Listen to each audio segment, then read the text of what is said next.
Hi everyone. I know it's very early, and for this reason, I thank you all for attending this panel, and I hope you took at least a couple of coffee. I did, considering that it's very early.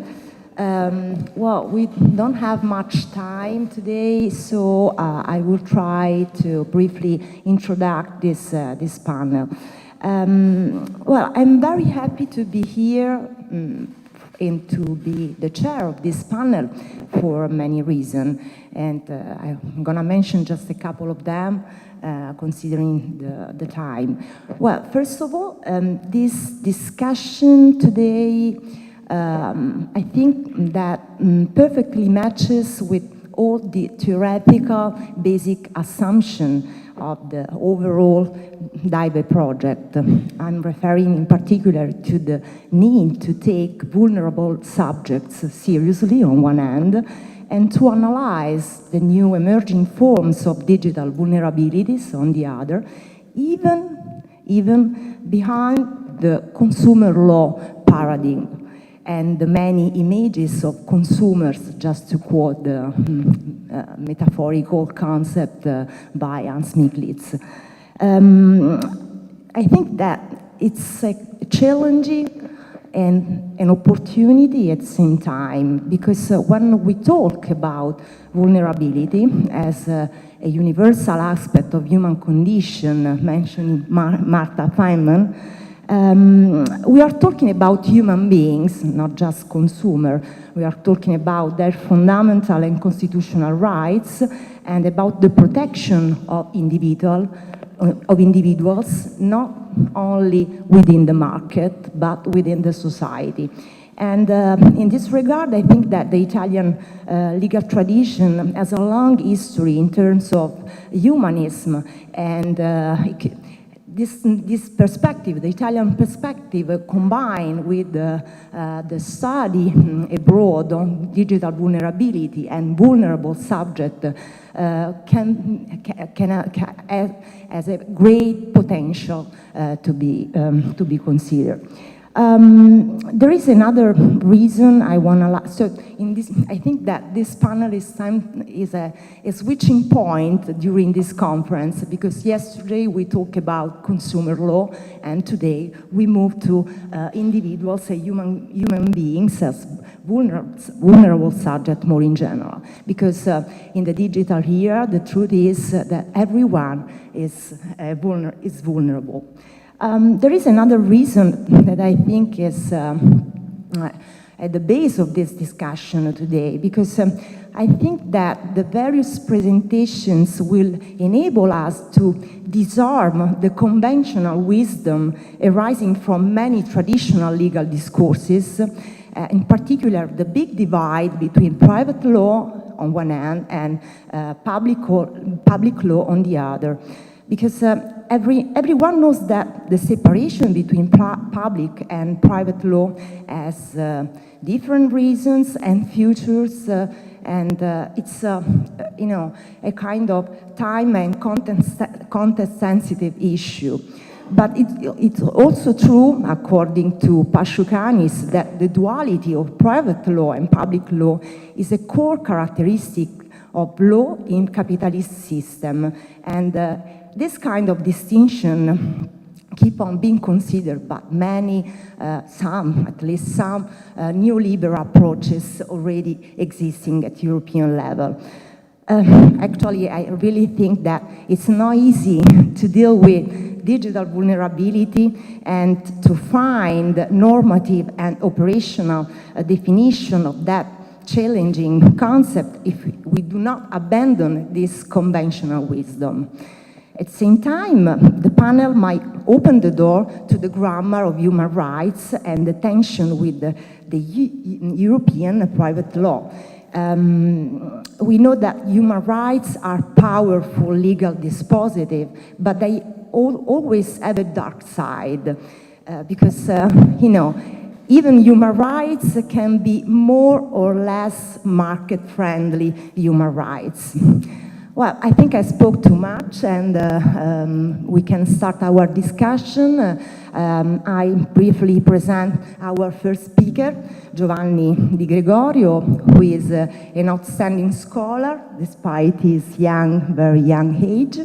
He teaches at Catholic Global School of Law in Lisbon, and more importantly, he received many academic awards for the article he published on the topic on law and technology. And last but not least, he published very recently a book titled Digital Constitutionalism in Europe, published by the University Press, the Cambridge University Press. And he's going to speak about content moderation and vulnerability between contract and constitutional values. So I think it's a perfect starting point for the discussion today. Thank you.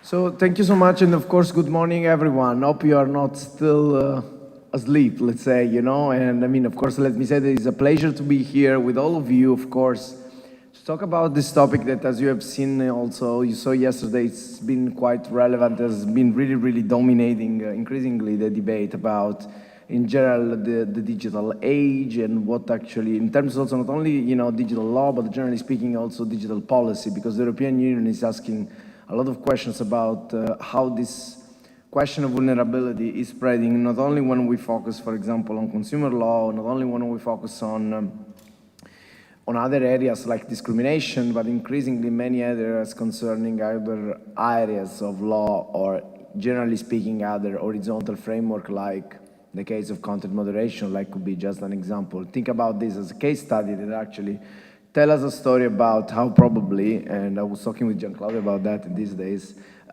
we need actually also to look at vulnerabilities also in ways that does not actually keep us within the framework just of consumer law, just of data protection, just of constitutional law, because there is much in between, you know. And this presentation also, you know, in a certain sense, focus on content moderation, but probably I do not need to tell you what is content moderation, because nowadays it's on, I mean, if you are ever heard about the problems with disinformation, on the role of social media in making decisions on content online, so basically the process of removal of content, I mean, I do not need to make a huge introduction about what is content moderation, but I wanted to focus more about where is vulnerability when we talk about content moderation. So, because, you know, the big discussion so far has focused really on big tech giants, has focused on their own responsibility for processing personal data for targeted advertising. There has been a huge discussion on that. It has been focused on so many other issues, particularly, you know, also content moderation, all the problems and the scandals that have happened also with discrimination indeed in content moderation, particularly in different areas of the world, showing already that there is a path of vulnerability when we talk about content moderation. So probably if you have already read the news, you do not need to listen to this presentation. So what I'm going to do is not just to showcase examples or cases showing the relevance of content moderation for vulnerability, because that is quite straight. What I'm going to do is a little bit to raise some questions, you know, with you, okay? To raise a little bit of questions and to wonder, and also sometimes also challenge some concept that we are not really looking too much into when we speak about vulnerability, but I truly believe that these questions are really constitutional, even if, of course, not in the sense of constitutional law, but they're very constitutional in the sense of the importance of these questions. And this presentation is structured, if you want, like in three main areas, just to simplify. The first is about understanding equality, because sometimes vulnerability, especially when we speak about discrimination, it's very much about whether we equal or not, online as offline, whatever it is, you know. The second part a little bit deals with the questions about the role in the relationship between vulnerability and content moderation. And then at the end, this is something that has been already discussed yesterday by pretty much all the speakers, the relationship there is between freedom and fairness, even in content moderation and in social media contracts, because this is actually also the key, and if you want, the interconnections between also constitutional law, or consumer law, or private law, generally speaking. But having said that, let's think about users in content moderation, because usually, as I told you before, the discussion has really much focused on the big techs, on online platforms, on the big ones, or has focused on what should we do to regulate them, what is the role of the law, what is the role of policymakers, but the question is about what about users online? And this, of course, is a question also for contract law, as you can imagine, because, of course, this relationship between social media, if you want, in the case of content moderation, and users are governed by contract as well, because we have terms of services, community guidelines, and this document tells a lot about who should be responsible for taking care of hate speech, disinformation, and so forth. But we know very well that not all users are equal online, as we are not offline. Because if you are a political candidate online, of course you do not enjoy the same right of free speech that myself when I speak on Instagram or TikTok, for instance, okay? Because of course you definitely a different kind of figure. The same if you are a media outlets and it's not me sharing information about an earthquake that I was supposed to experience yesterday, for instance. Of course, we are not equal. This is the first point that we need to underline, because the problem and the paradox of equality is that we think and we try to achieve equality, but we forget that we are not equal in our society. And this is the big challenge when we talk about equality. And the question is that when you look at the social media, think about, probably all of you have a user and a social media account. Do you think that your content is moderated differently from news media outlets? From a political candidate? Do you think that your content is prioritized or not? Do you know about rules, for example, that says that an average user have these rules of moderation, but a political candidate is moderated? The content published by political candidate political candidate could be like a public figure, generally speaking, is moderated in a different way because, I don't know, or a media outlets because it has a public interest function. And so I cannot remove a content by public media because that is pursue a different role in a democracy rather than me speaking about or reporting something. And so the point is that the truth is that the narrative in the last 20 years has built a framework, in generally speaking, of we need free speech at any cost because we want to create a global community, we want to ensure the development of digital services, so everyone is equal online. So we don't care about, whether you are a media outlet, you as users are empowered to say something and to be heard by someone else. This is a destroy for democracy from an European constitutional perspective, if you want. Because equality, yes, it's important, but at any cost, it really is a betrayal of the balancing between rights in the European constitutionalism. And if you want, even in European contract law, if you want. Because at the end, we are talking about even proportionality when we move from public law to private law, if you want. And there is also another important thing. Of course, we can talk about how the DSA is shaping this framework, because of course now the DSA, in a certain sense, is rebalancing this kind of freedom. But let's go also to another point, because I'm just trying to address some points with you. I'm not just trying to explain to you what is the solution, or actually where are we going now.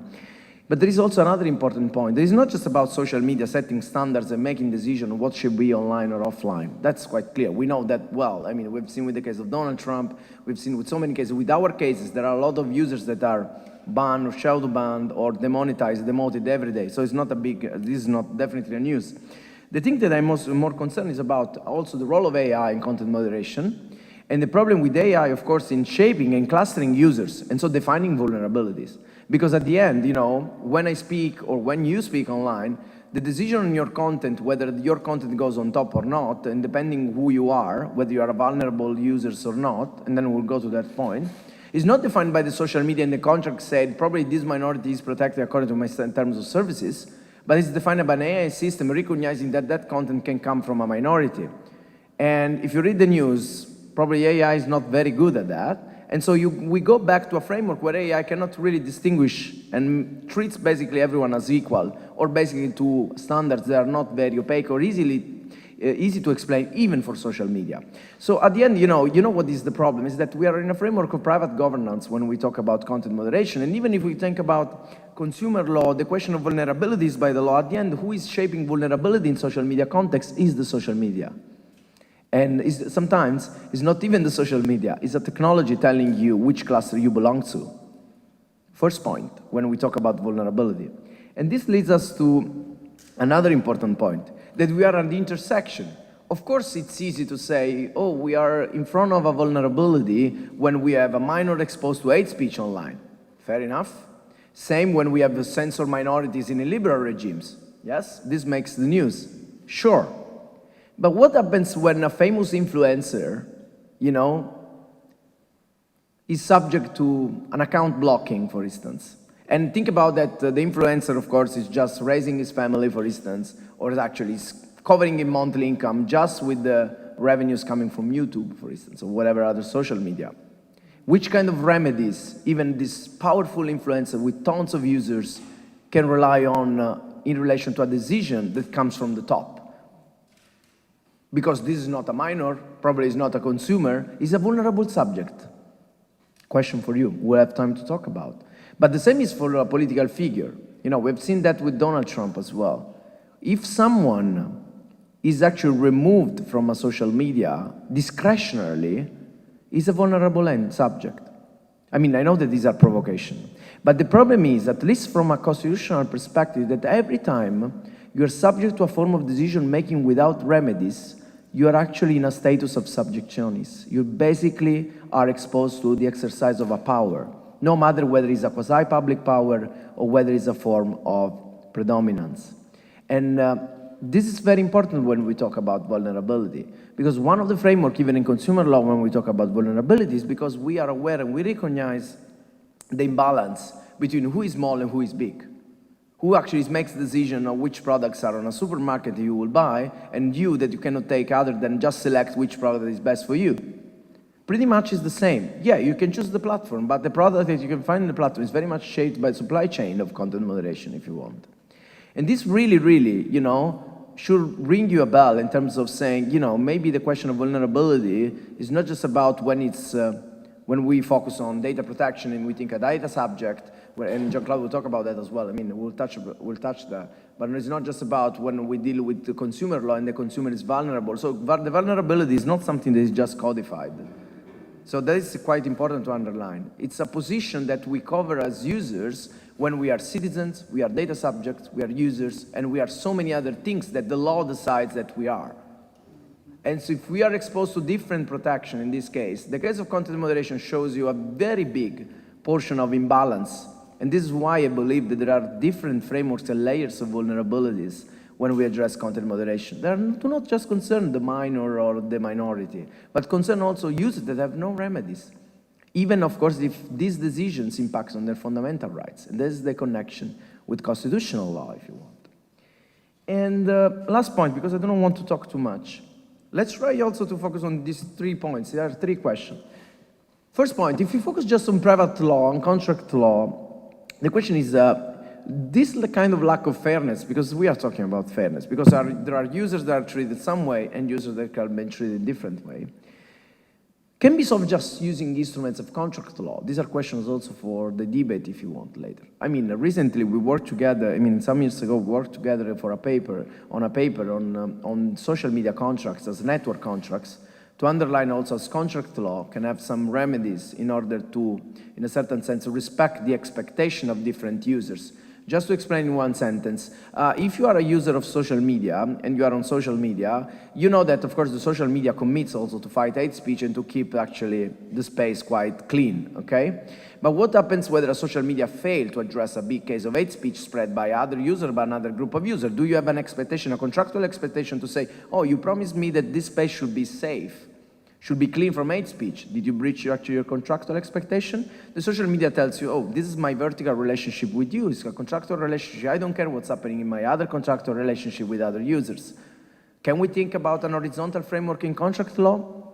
I'm not here to answer because I come from the other sector, but this is an important question when we talk about the complexity of the digital age and contracts. The same is, if we believe in regulatory action, all the things that are happening in the EU, the problem is that how we strike a balance between fairness and freedom, how we ensure that regulation do not actually add too much on fairness and leave freedom aside. Because it's a big important, how we are compressing economic freedoms of market players for achieving purposes of fairness in contracts. The DSA is the example of that. Last point. And also, if we also consider vulnerable users as citizens, since also we are talking about consumer law here, can we really think about, rather than focusing just on consumer law and other areas, that also the DSA, the Digital Services Act, the regulation of political advertising are other areas that, if you want, forms of consumer law, if you want, that we cannot usually call consumer law, but at the end shows you that the concept of vulnerability, the concept of be a citizen in a democratic society is not just a matter of a silos approach when we look at the law, but is actually really, really horizontal. Thank you so much, and I'm more than happy to hear all of your questions. Thank you so much.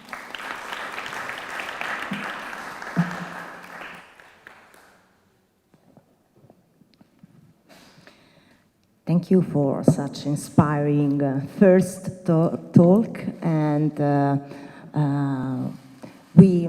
I think that the possible question we can leave them at the end of this panel. Let's move very quickly to the second speaker of today, Gianclaudio Malgeri, another outstanding young legal scholar, can I say that? He's associate professor of law and technology at Leiden University, and he is an associate editor of Computer Law and Security Review. He coordinates Vulnerable, which is an international observatory of vulnerable people in data protection, and he recently published a great monograph titled Vulnerability and Data Protection Law by Oxford University Press. And he's going to present a speech on power and harm, measuring data subject. Just let me say something about Gianclaudio.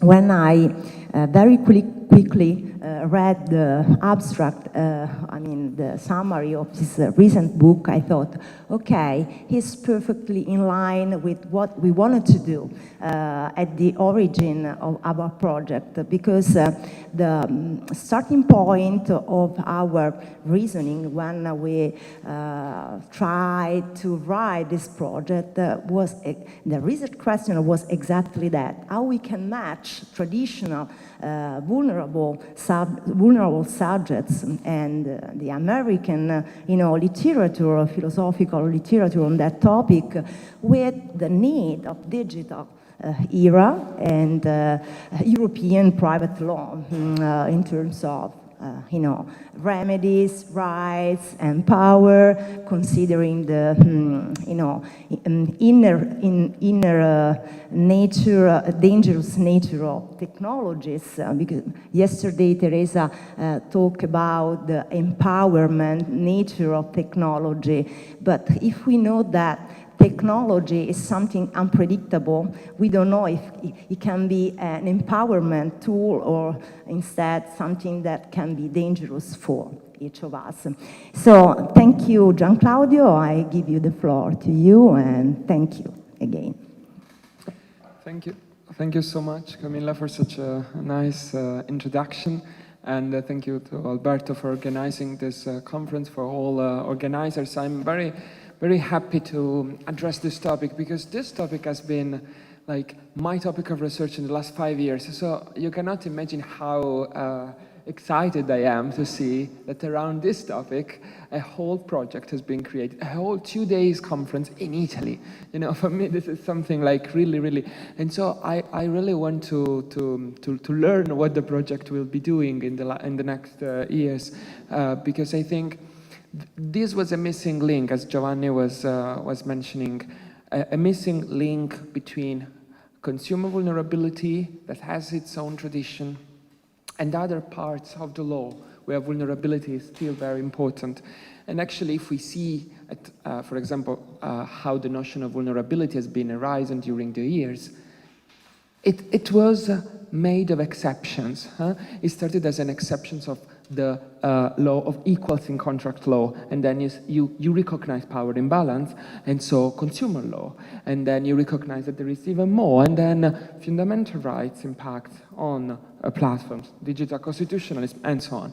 So you already mentioned like my book about vulnerability and data protection law, and actually I started from there, from consumer law, because that was but then trying to look beyond, and actually I discovered that there is a whole area of research that is vulnerability theories in the States, You mentioned Marta Feynman. We will mention some of them during this 15 minutes.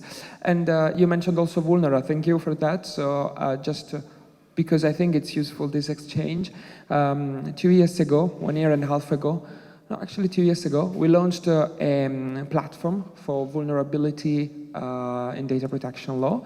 You can find it on the Brussels Privacy Hub website. And it's an open access repository of all bibliographical sources about vulnerability, not just academic sources, but also policy documents, case law, etc. It happened thanks to a cooperation with Future of Privacy Forum, so it's a real transatlantic project. And thanks to the free will of many PhD students and master students who volunteered to classify tons of entries. So yeah, and if you are interested in this project, please write an email to the responsible person, and we have a network, so we are trying to grow on that. But let's start from the basis. Like the topic of vulnerability is usually based on an unsustainable dualism that also is very present in consumer law and contract law. We tend to think that there is an average data subject that is a white, male, middle-aged, straight, privileged person, and I agree that in many situations he is a good representative of privilege, a good representative of averageness, if that word even exists.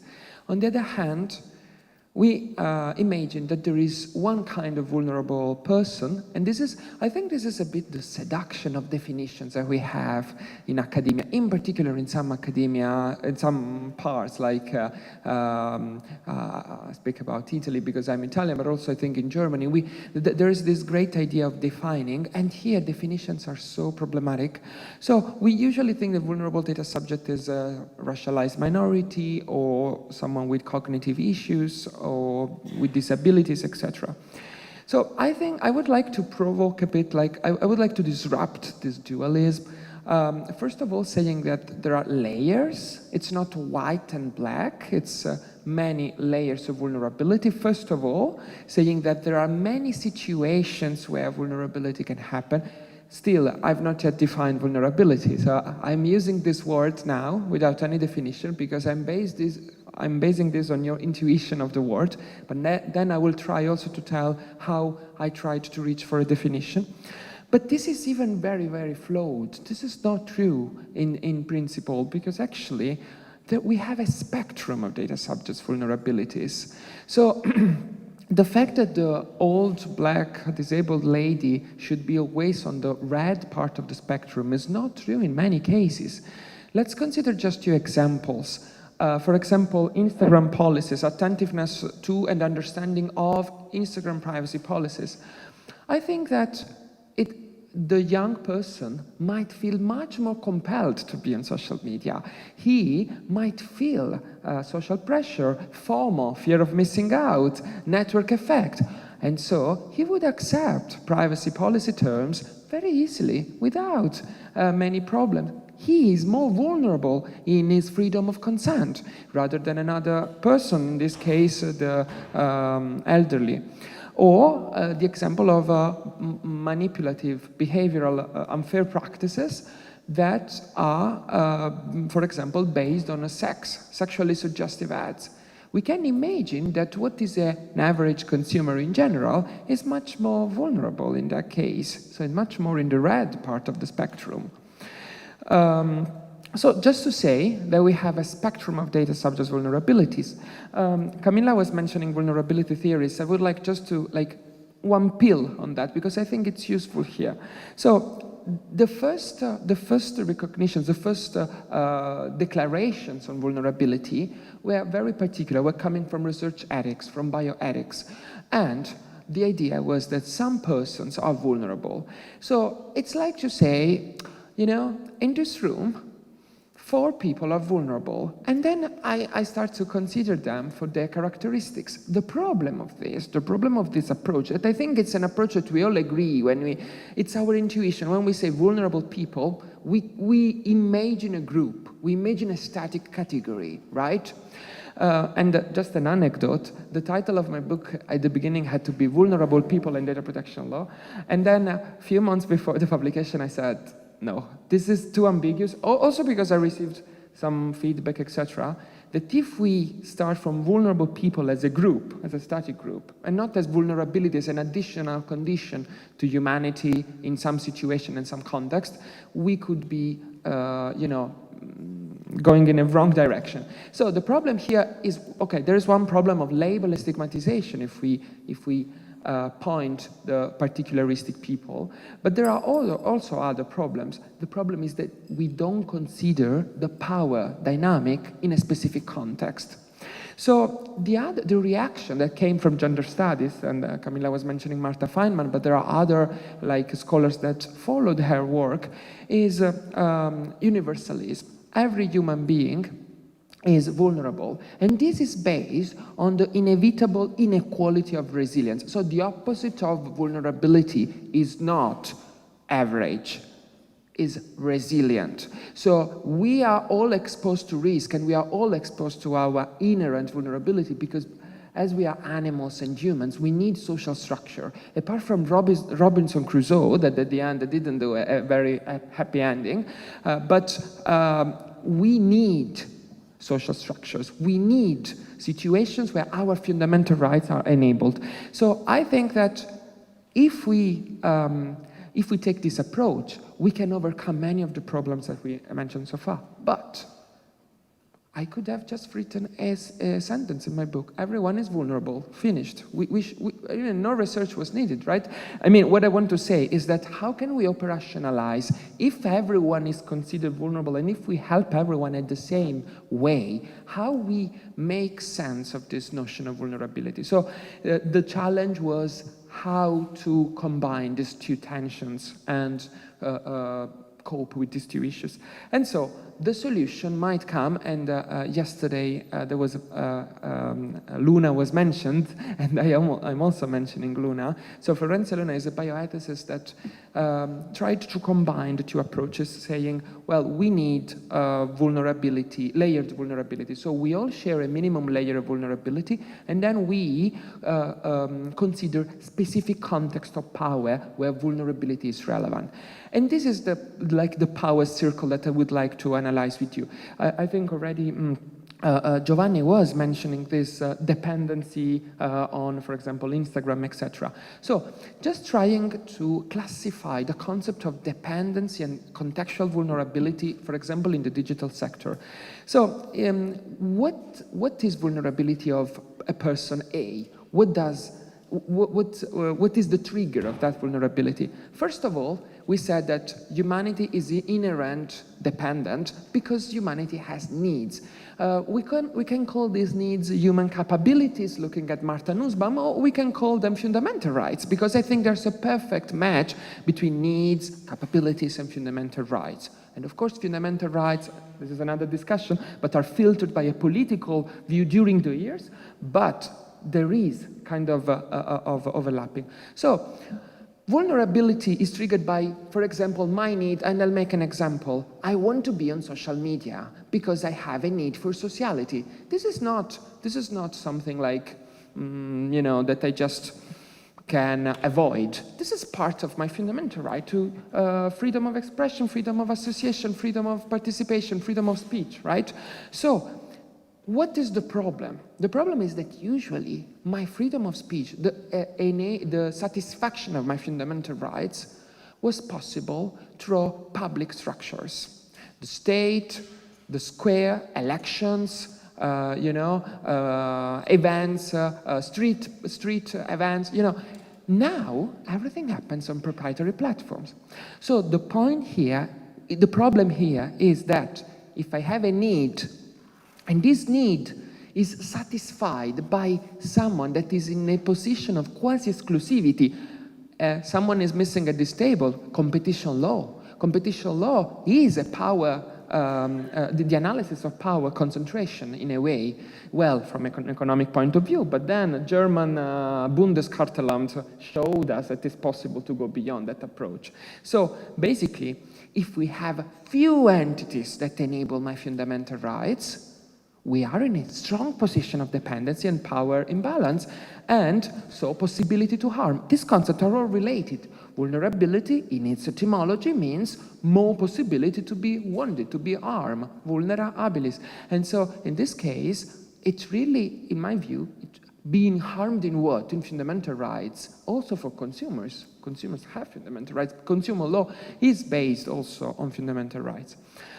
So what is the next step, maybe, is to break this loop of power imbalance towards resilience, and how we can reach this resilience with alternative responses to alternatives. And the state should respond. Marta Feynman is saying the state should be responsive. The radical solution here for taking into account vulnerability would be a whole responsive state. And there is one author for that I think we all know, and it's Karl Marx. But it didn't happen so easily in the last decades and in the last centuries. So actually, I think we can use the notion of vulnerability to make it work in context that already exist in a liberal society. So just to going to a definition, and then we will see some forms of reaction. So I think we can agree that in EU law there are many forms of vulnerability. Here we mentioned the consumer law and bioethics, but there are vulnerability on road regulation, food regulation, social welfare regulation. In the panel later there is children's rights and so on. How can we define vulnerability? So first of all, I think it's a higher risks of adverse impact on fundamental rights and freedoms, but it's contextual. I think there's not such a thing as a per se vulnerability. Even a child is not vulnerable per se. A child is vulnerable because their needs for growing, living, expressing themselves, nourishing themselves, etc., are mediated by an enabler that might be the parents, etc. So even in my view, groups are always in context, and also in context where there is a powerful counterpart and the related incapability to mitigate that risk and its manifestations. So in data protection, we have three factors of vulnerability, I think. We all agree about the first one. And this is the classic example. Being gay, being black, being old, this is a trigger for vulnerability. But just to contextualize what we said in the last 12 minutes in this, in the data protection discussion, which is my originary field, I think it's also based on data controllers' potentialities. It's an encounter. Vulnerability is an encounter between my characteristics and the counterpart characteristics. So this encounter, of course, depends on the potentialities of the characteristics. I know that the G is represented at this table, so we will hear how the Google, Apple, Amazon, Facebook can be enabler of vulnerability, but also vulnerability drivers.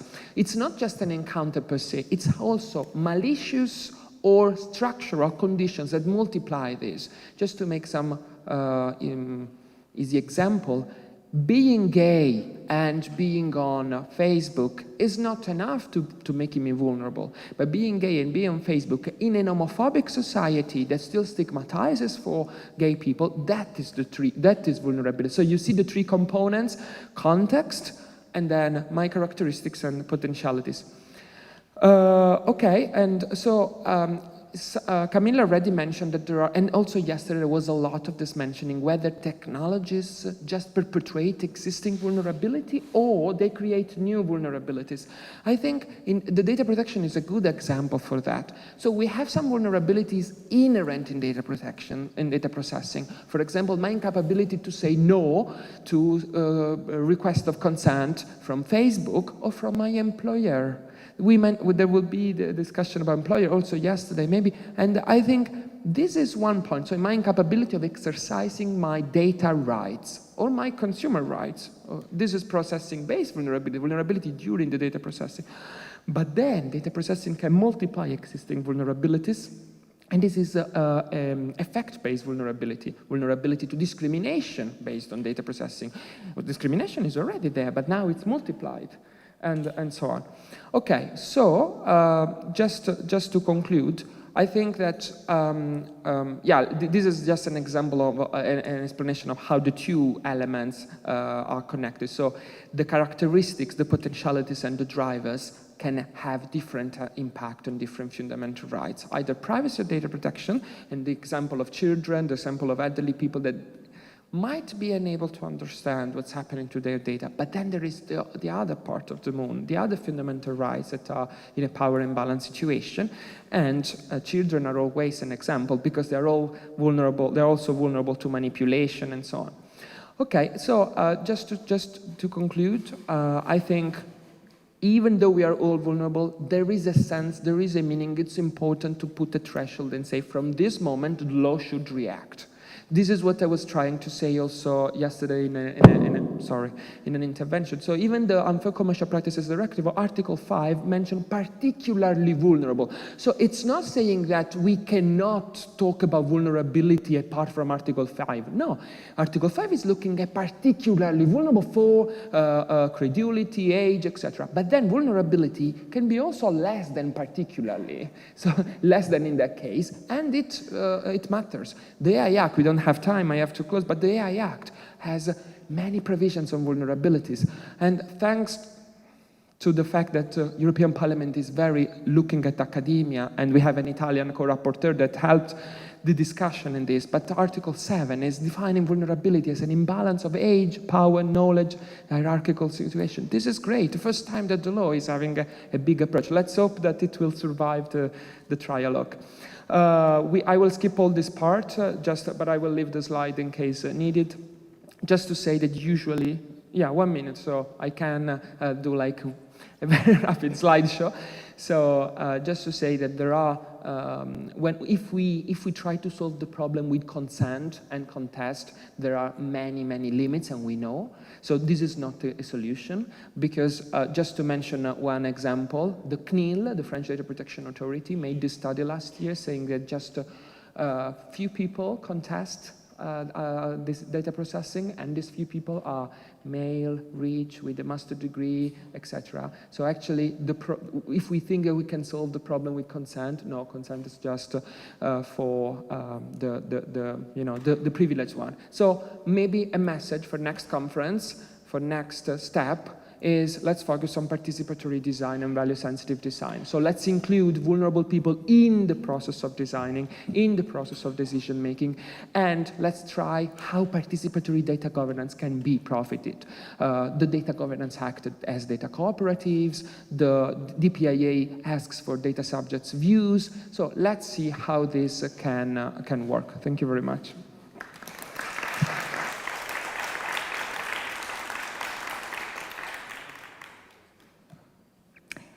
Thank you, Gian Claudio, for this amazing presentation. I have a question for you, but later, because now let me introduce very briefly our next speaker. I'm not sure about the pronunciation. Shahbang, right? Okay, Shahbang Aryan. She's a PhD candidate at University Sant'Anna, Pisa, and she also got 2 Masters of Law in Business Law and International Law, actually, in United States, and she practiced law as a lawyer. She's a lawyer in Iran, and her talk today will focus on vulnerability in the age of metaverse and protection of the rights of users under EU law. So we are, for the first time during this conference, talking about metaverse. Yes. So we might say that we have our first metaversaliste.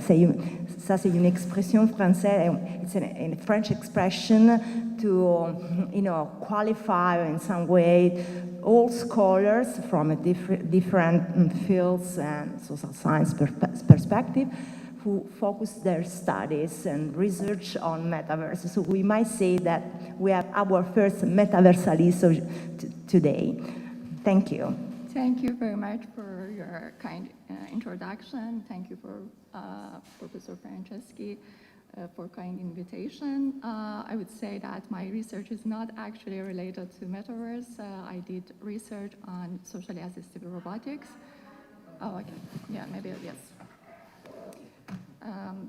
But I started to look at this new technology also because I think it's very interesting and there are some risks coming from this emerging technology.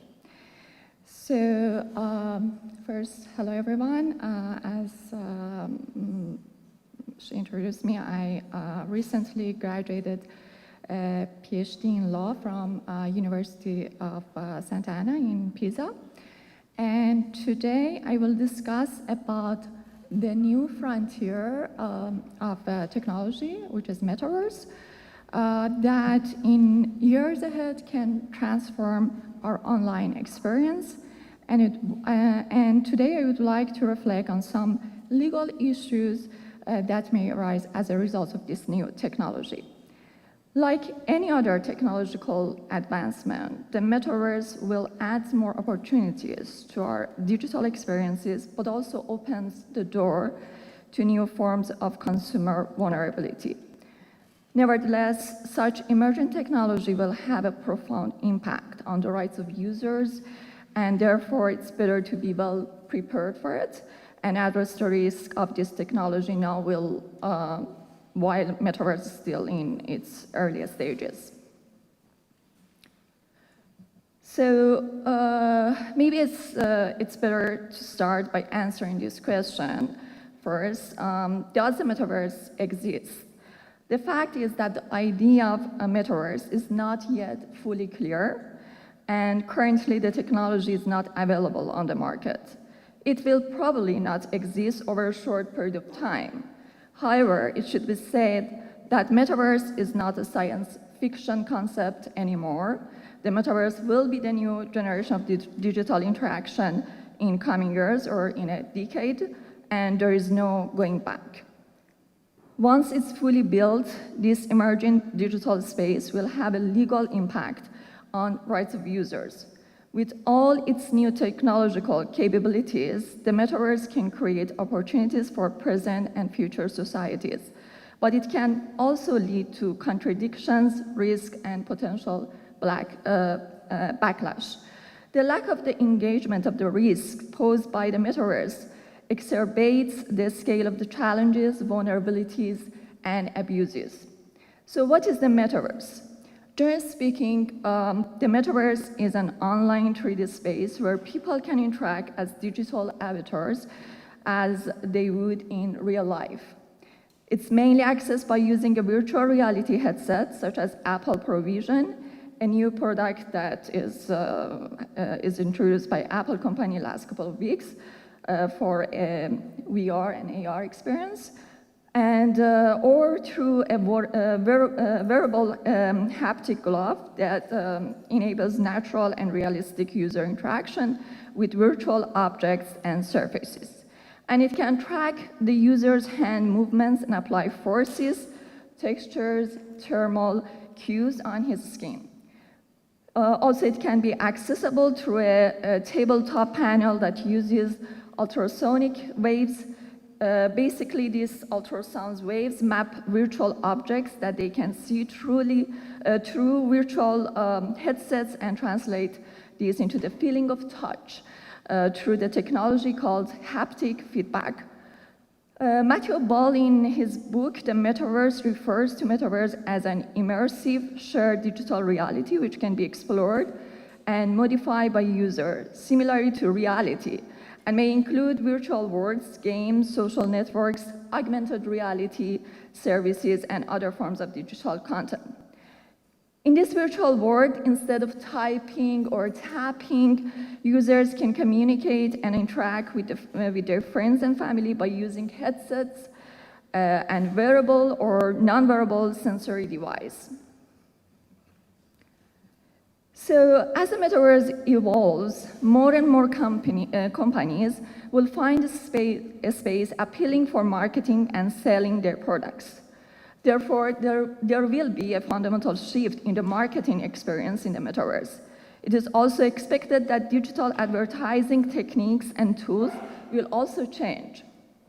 So for instance, two marketing techniques could possibly be used in the metaverse. The first is what is called virtual product placement, or VPPs. In these techniques, promotional product or objects on behalf of paying sponsors is shown in the immersive environment. However, it appears to user as a natural and integrated element of the ambient environment.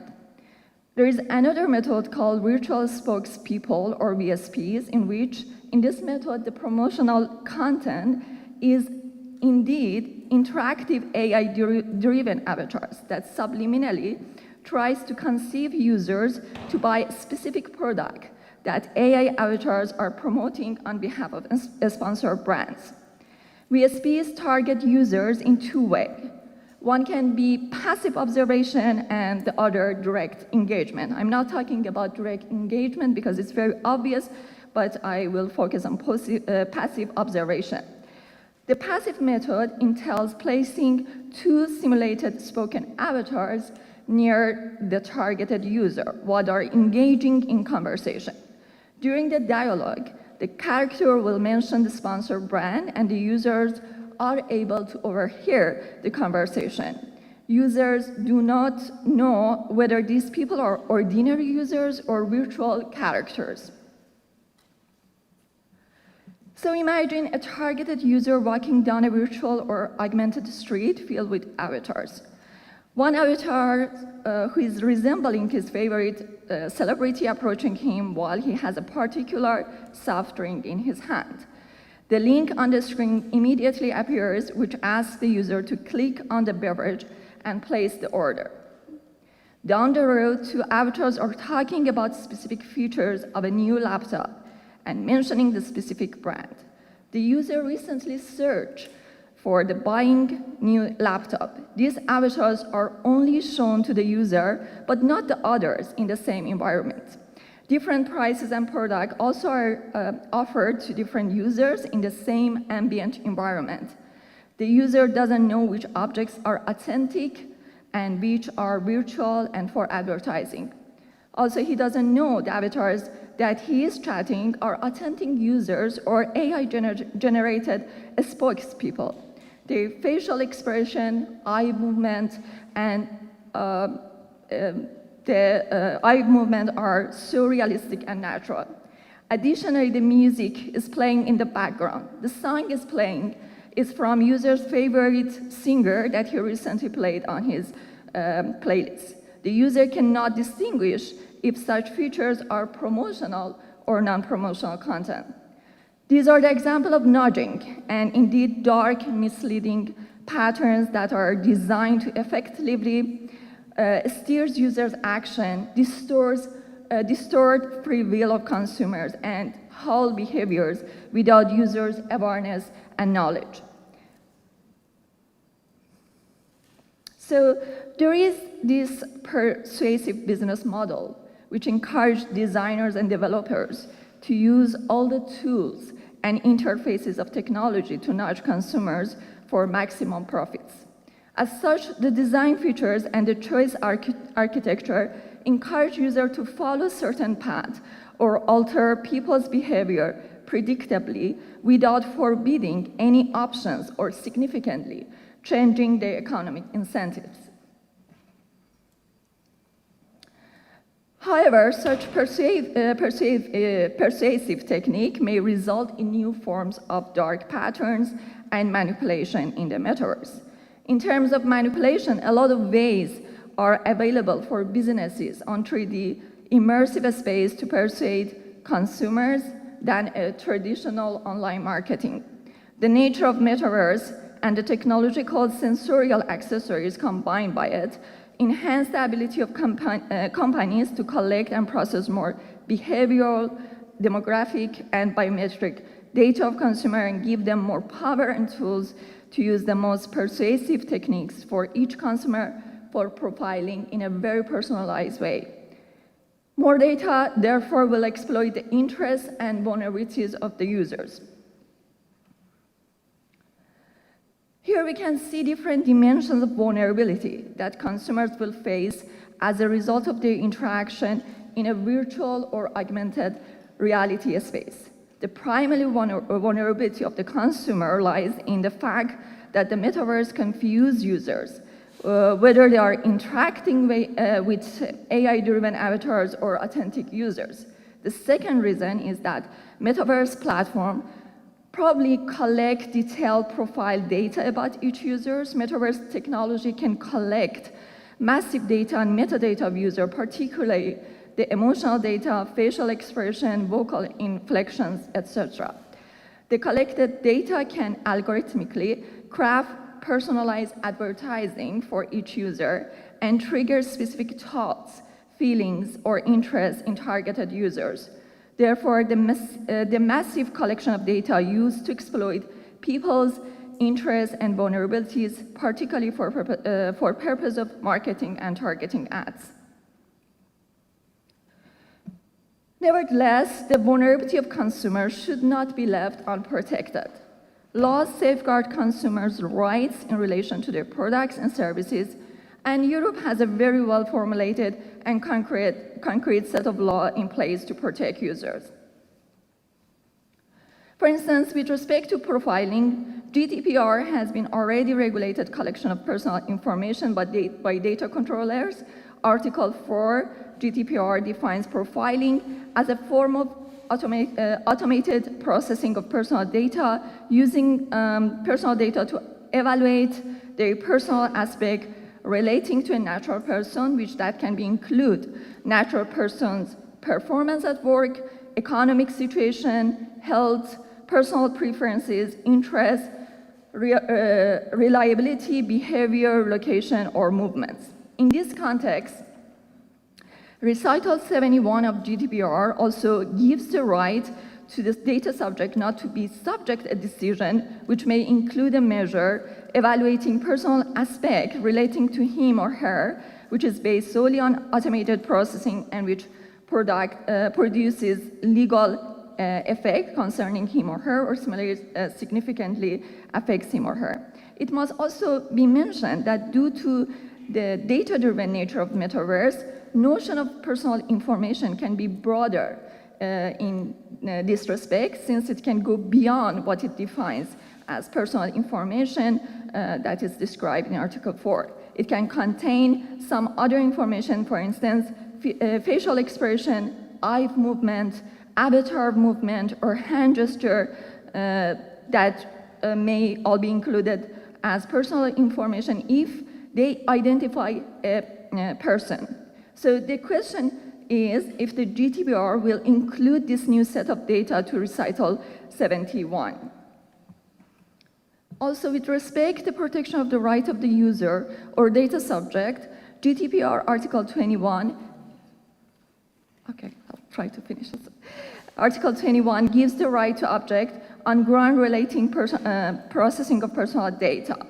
With regard to manipulative business practice in the metaverse, if AI-generated avatars or virtual products are indistinguishable from real humans by average consumers, if the contents displaying are not easily identified by average consumer, whether they are advertising or non-advertising contents, if the entire presentation can trick user and confuse consumer to nudge behaviors that otherwise they would not do, if the design and setting distorts consumers' free will and the right to informed consent and choice, such business practice is considered dark patterns and is prohibited under EU law.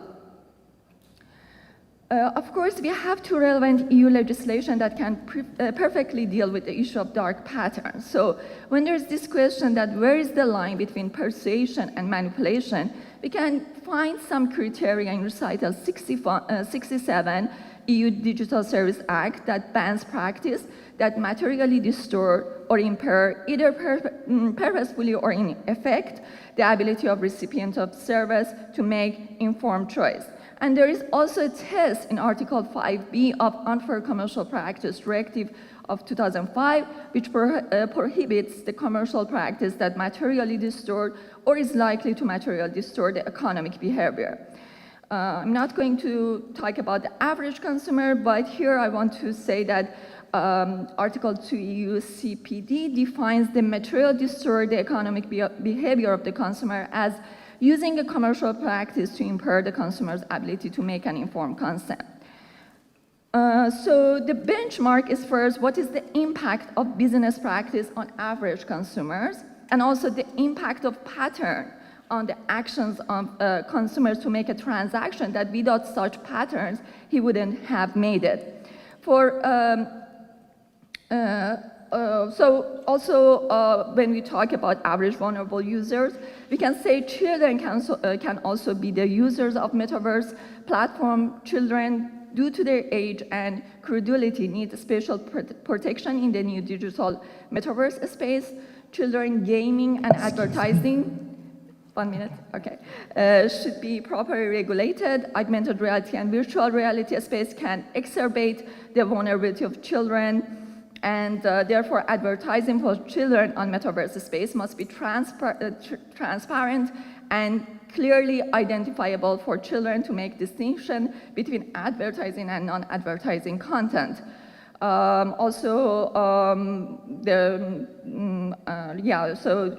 Basically, we have to find, to make sure that the manipulative techniques would not subliminally influence on children's decision to make in-game purchase or make children to easily disclose their privacy. To conclude my presentation, for the best fair business practice in metaverse, businesses must meet certain professional standards and act in line with honest market practices and the principle of good faith. Therefore, the business should avoid subliminary advertising. They must clearly inform the audiences that the product placed in the virtual or augmented reality space is for the purpose of advertising.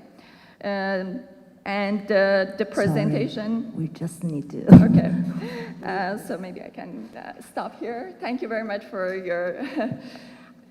Thank you. Thank you so much. I'm sorry for interrupting it a little bit, but we don't have much time. Beyond the time, thank It's you. important to, share the time among all the panelists. Well, our next speaker is Yura Golub, who is a research assistant and PhD candidate at University Law Faculty in Croatia. Osijek is the name, and he is going to present a talk on digital vulnerability of consumers. So we go back to the main topic of yesterday, but with something new that is the impact of that topic with international private law issues. So it's a very challenging perspective. Please, I give you the floor to Yura. Thank you, Professor Crea, for such kind introduction. Distinguished, Thank you, Professor Crea. Distinguished professors, dear colleagues, good morning. And I would like to take opportunity to thank the organizers for giving me opportunity to present in such a eminent conference. So today I'm going to speak about digital vulnerability of consumers in the sense of smart contracts. From the private international law perspective. So firstly, I would like to define the concept of smart contracts, for which I believe that you all heard. And after that, I would like to make a characterization or inference qualification of smart contracts in the framework of European private international law. And after that, to determine the jurisdiction and applicable law for smart contracts, according to Bristol I recast regulation and Rome I regulation. Here can we see some example of smart contracts. So smart contracts are a computer program created for the conclusion and or execution, automatic execution of contractual obligations after the occurrence of triggering event. What's the purpose of smart contracts? It contributes to the security of the legal relationship economy and exclusion of intermediaries, such as banks. Contracting and or automating the performance of contractual obligations require the obligations to be converted into computer code. So we know that average person, average consumer probably doesn't know to write in computer code. Smart contracts functions on conditional executions. If X occurs, then Y should happen. It is usually based on blockchain technology, but it shouldn't be exclusively. And it is always, people always think that smart contracts are necessarily connected with artificial intelligence, but that's not true. They can exist without implications of artificial intelligence. Just a brief introduction in DLT and blockchain technology, for which also I believe that you heard. Distributed ledger technology, or DLT, is an encrypted database that contains a kind of register in which the mutual transactions of participants are recorded. In DLT, we have a network of interconnected computers that play a role of nodes and can be geographically located anywhere in the world. You probably know about private international law that there is always issue of localization, whereas the status of some relationship. So here's a maybe first issue that is very interesting for private international law because of these geographically located nodes anywhere in the world. In DLT technology, we need to make a difference between permissioned and permissionless networks. So permissioned networks tend to be private. On the contrary, permissionless networks tend to be public. When I say that something is public, participants usually use pseudonymity or even anonymity on the network. So we don't know who is our contact player and to determine where to sue somebody. Blockchain is based on DLT technology, but often people think they are synonyms. Blockchains consist of blocks in one chain, and the blocks are data packages that carry recorded information about transaction. But in Ethereum blockchain network, which is a base for smart contracts, this network, beside the information about transactions, consists also a whole program in which a smart contract is written. Each block in blockchain is connected to the next block using cryptographic signatures. We have public and private keys. And in such way, they create a chain which provides the possibility that the blockchain, they act as a ledger that can be accessed with appropriate permission, and thus the transactions leave an indelible trace. In blockchain technology, each of the nodes manages a full copy of the verified transactions on the blockchain ledger. And what's very important for the smart contracts and for blockchain technology in general, that all data are immutable. Here's some basic typology of smart contracts. In the literature, we can find a different typology, but today, for our discussion, I picked up this basic typology. So we can distinguish external contracts, which are off-chain contracts. What that means? So we have an ordinary contract written in a natural language agreement, which is off-chain. But certain or contractual obligations are carried out automatically by computer code. And the purpose of external smart contracts is exclusively the performance of contractual obligations. On the other hand, we have on-the-chain smart contracts where all terms are defined and executed automatically solely through the computer code without the existence of corresponding agreement in natural language. Before our private international law issues, here are some possible practical application of smart contracts.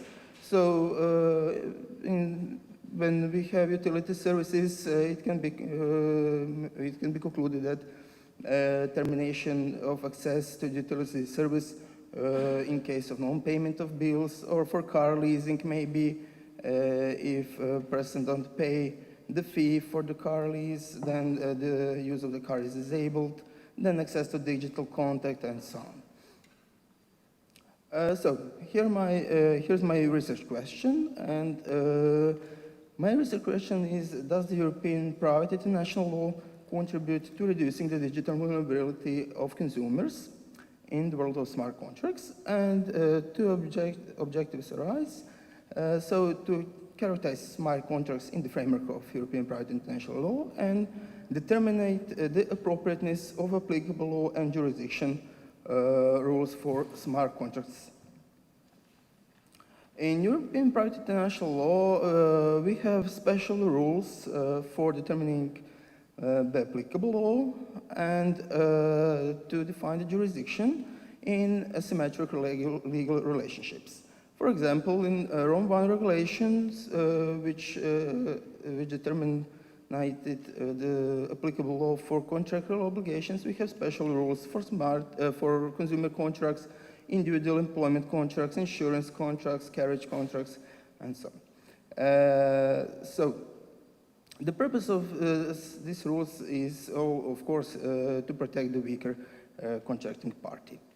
When we talk about characterization of smart contracts in private international law, so we first need to say that all legal concepts in the sources of European private international law should be interpreted on autonomous way and independent of national concepts. So when we talk about contractual obligation, we cannot use our national concepts, and we cannot interpret in the sense of our civil codes or civil obligations acts and so on.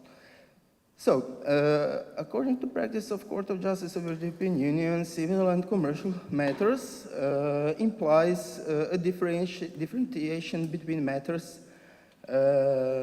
pertaining to civil and commercial issues on the one hand, and matters related to public law on the other hand. But when we talk about contract, according to case law, that something to be determined as contracts, it requires that establishment of a legal obligation freely consent to by one person towards another. So, if we take a look on the process of formation of smart contracts, we can conclude that that the smart contracts is contract. Free consent in off-chain smart contracts is generally not disputed because we have originally contracts outside the blockchain, but some obligations are automatically executed on the blockchain.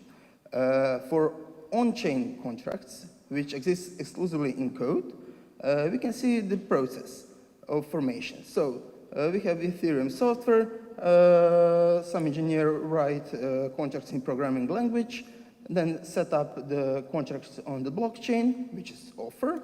On the other hand, we have acceptance of the offer by performers or with signing with a private key. And after that, we have automatic execution of the contract.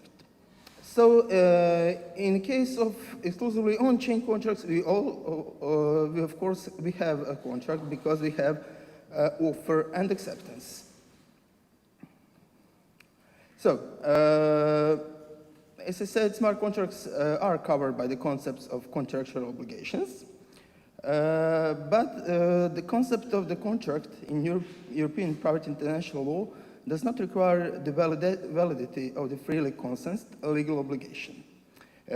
Characterizing smart contracts and contracts still does not mean that the contract is valid. Is valid or not, formal and material validity, that will depend on the applicable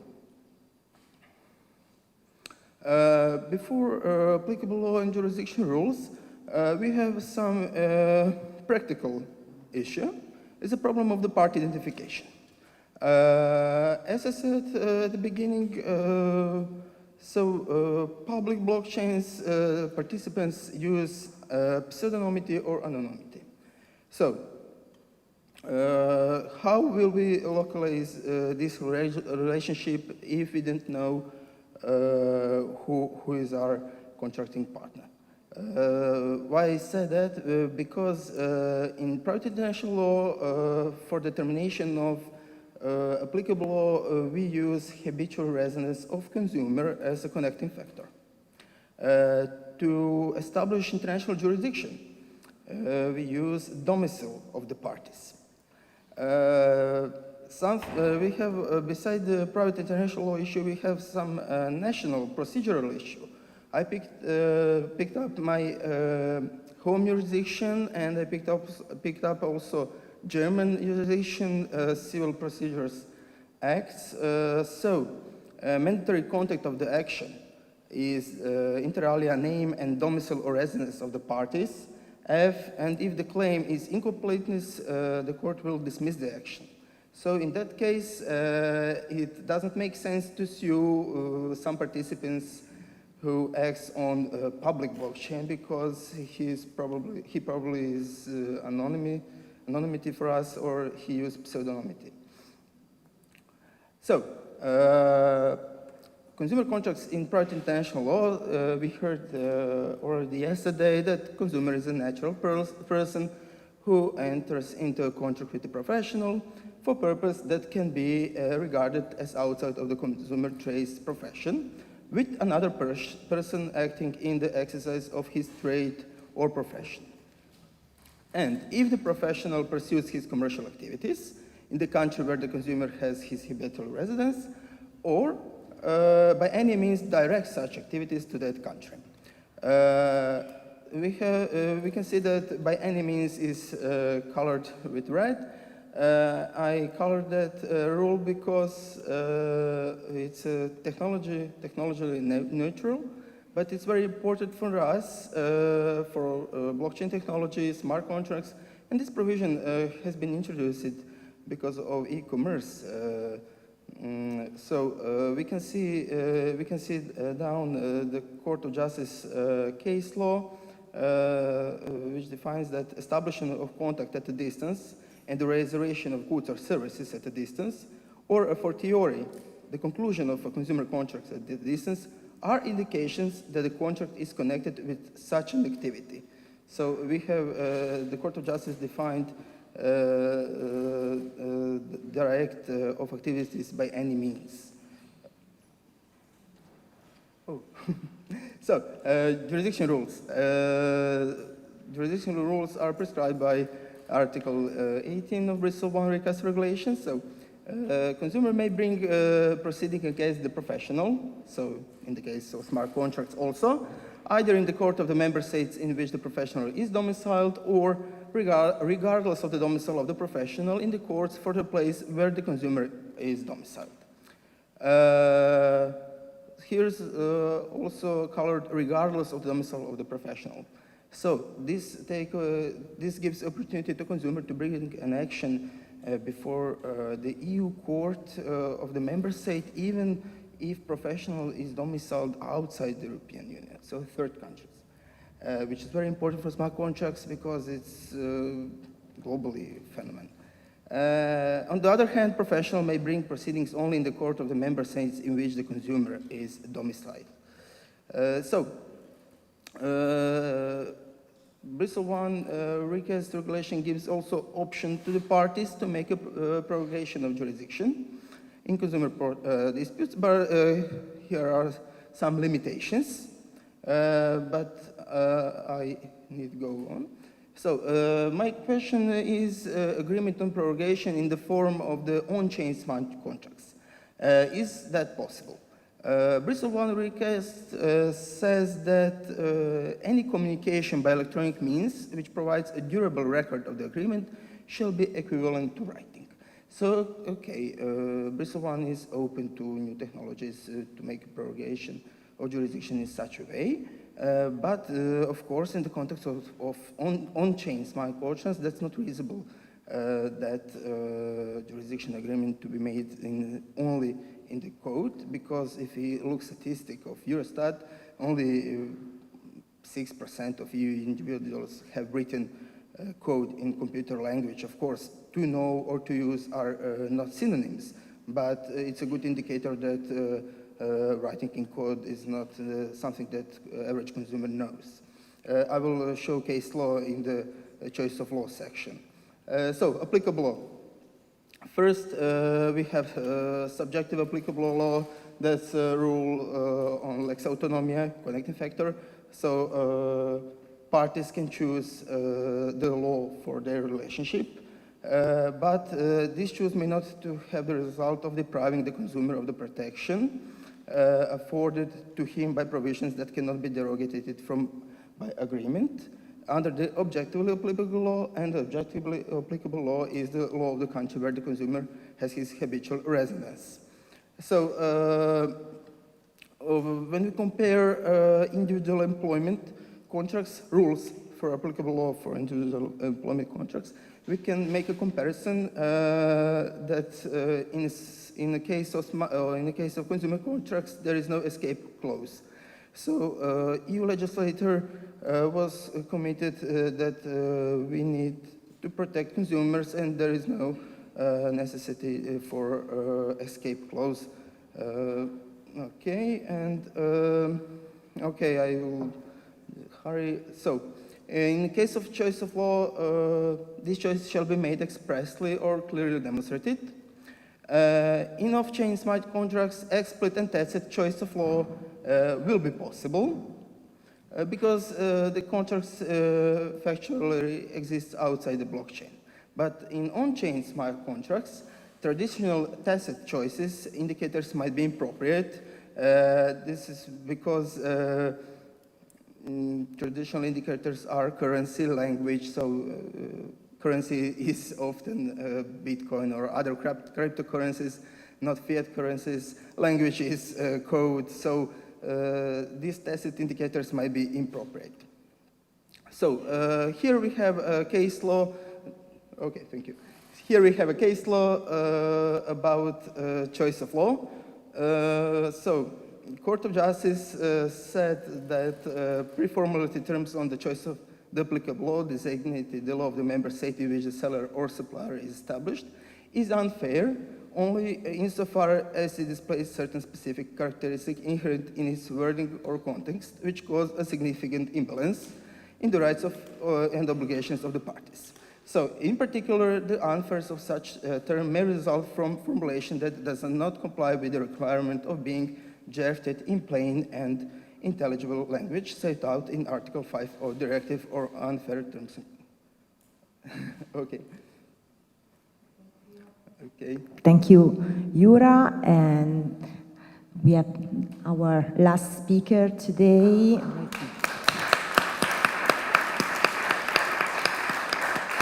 Thank you so much. Our last speaker, she's a lawyer, is a Google. She belongs to the Google's legal team, and she's going to present a speech on online disinformation and the role of YouTube between censorship and responsibility. So we move a little bit to the impact of that topic, even on Italian case law, if I, okay, that's fine, thank you. Please, I give you the floor, thank you. Thank you so much, so good morning to all. First of all, I would like to thank Professor De Franceschi for the kind invite to be part of such a prestigious panel. I hate to start my speech by disappointing. I usually wait. I expect to disappoint at the end of the speech, but I just wanted to make it clear.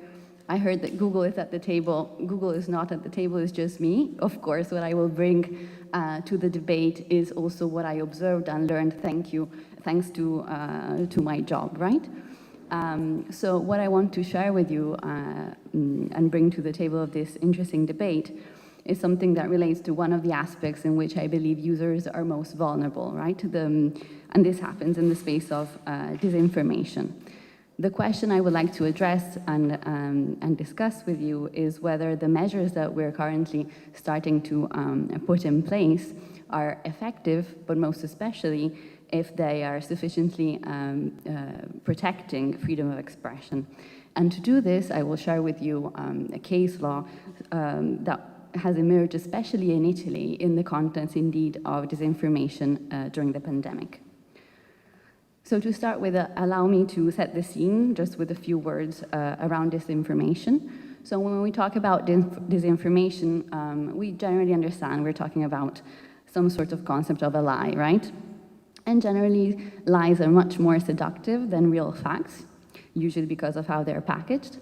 Interesting, and this has been effectively summarized by this quotation that I have included that, in line with my presentation, indeed was mistakenly attributed to Mark Twain. Although, when we actually go and see how disinformation interacts in the real world, it's a much more complex phenomenon, right? There are many techniques that keep evolving, and this is one of the reasons it is so hard to identify. But one point that I think is important to keep in mind is that not all of these types of content that may qualify as disinformation would also qualify as unlawful content. In many instances, we're talking about content that indeed should be lawful and part of free speech, but is identified as dangerous and cause a public harm. So essentially, we could say, maybe provocatively, that we're talking about free speech stifling free speech. So just to give an example, impersonation in Italy can be a crime. Clearly, we're talking about unlawful content. But what about clickbaiting titles? Not necessarily such a clear-cut scenario. Disinformation, of course, is nothing new. It is something that we have seen throughout history. It seems that Octavian used it as a major warfare weapon against Anthony as well. But today, it is true that it is felt to be one of the major global threats. Now, why is this? I tried to identify a few reasons, but just for the sake of debate. Oh, sorry. So one of the main reasons could be identified also in the fact that today we're living in an era especially characterized by the loss of trust in the institutions and traditional media. In this study that was carried out by the Edelman Agency across 28 countries, not only we see the trust deficit issue that has been raised also by the UN Secretary General, but most troubling, people tend also to believe that public institutions and traditional media could be sources of misinformation. What impacts does this have? Well, essentially, we're moving from an authoritative truth model to a citizen journalism model, which, generally speaking, is the internet we love. It's something that positive, everyone has a voice, everyone has a right to listen to.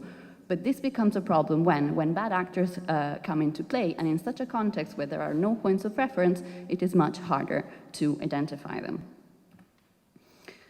To this, we should also, of course, keep in mind the role of the World Wide Web and technology playing in this scenario, right? So World Wide Web, as we know it, it's an incredible amount of data that every minute is being uploaded. Again, easy to hide amongst all these corridors, let's say. At the same time, of course, the World Wide Web is a perfect stage for bad actors because it's cheap and it has a wide outreach, right? Contents can reach every angle around the world.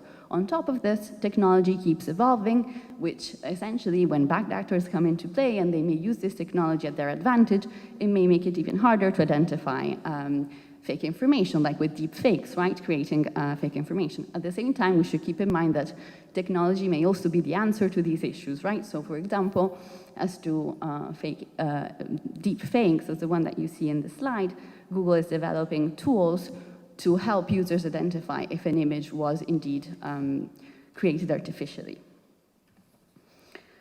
The last aspect I think we should keep in mind to correctly frame the question on the table is also the role of social media that plays in this setting of the scene that I'm trying to do, right? So today, especially younger people are using social media to look for news. And what's the issue there is that very often the information that is shared through social media is short and catchy messaging, which is particularly prone, right, to misleading information at least. So a meme should probably not be like the way to start spreading information if you want it to be, comprehensive and clear, right?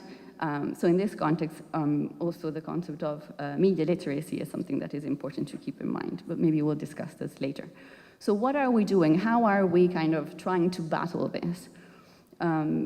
Great help, I must say, is coming from the EU and the work that the Commission has been carried out. The EU has been talking about disinformation since 2015, and they issued very useful guidance and initiatives in this space that are kind of helping the market move in the right direction.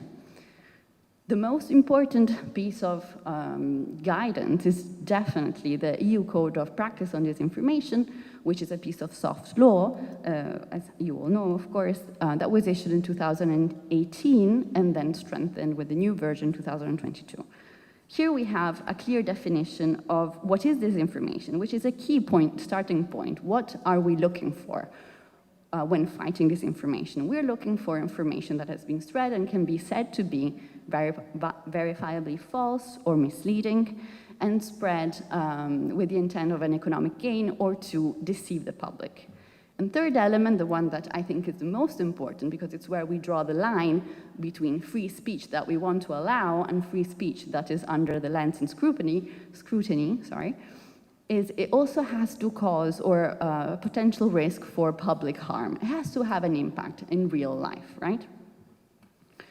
Just a quick note, it is interesting to see how this definition of disinformation actually evolved through the years.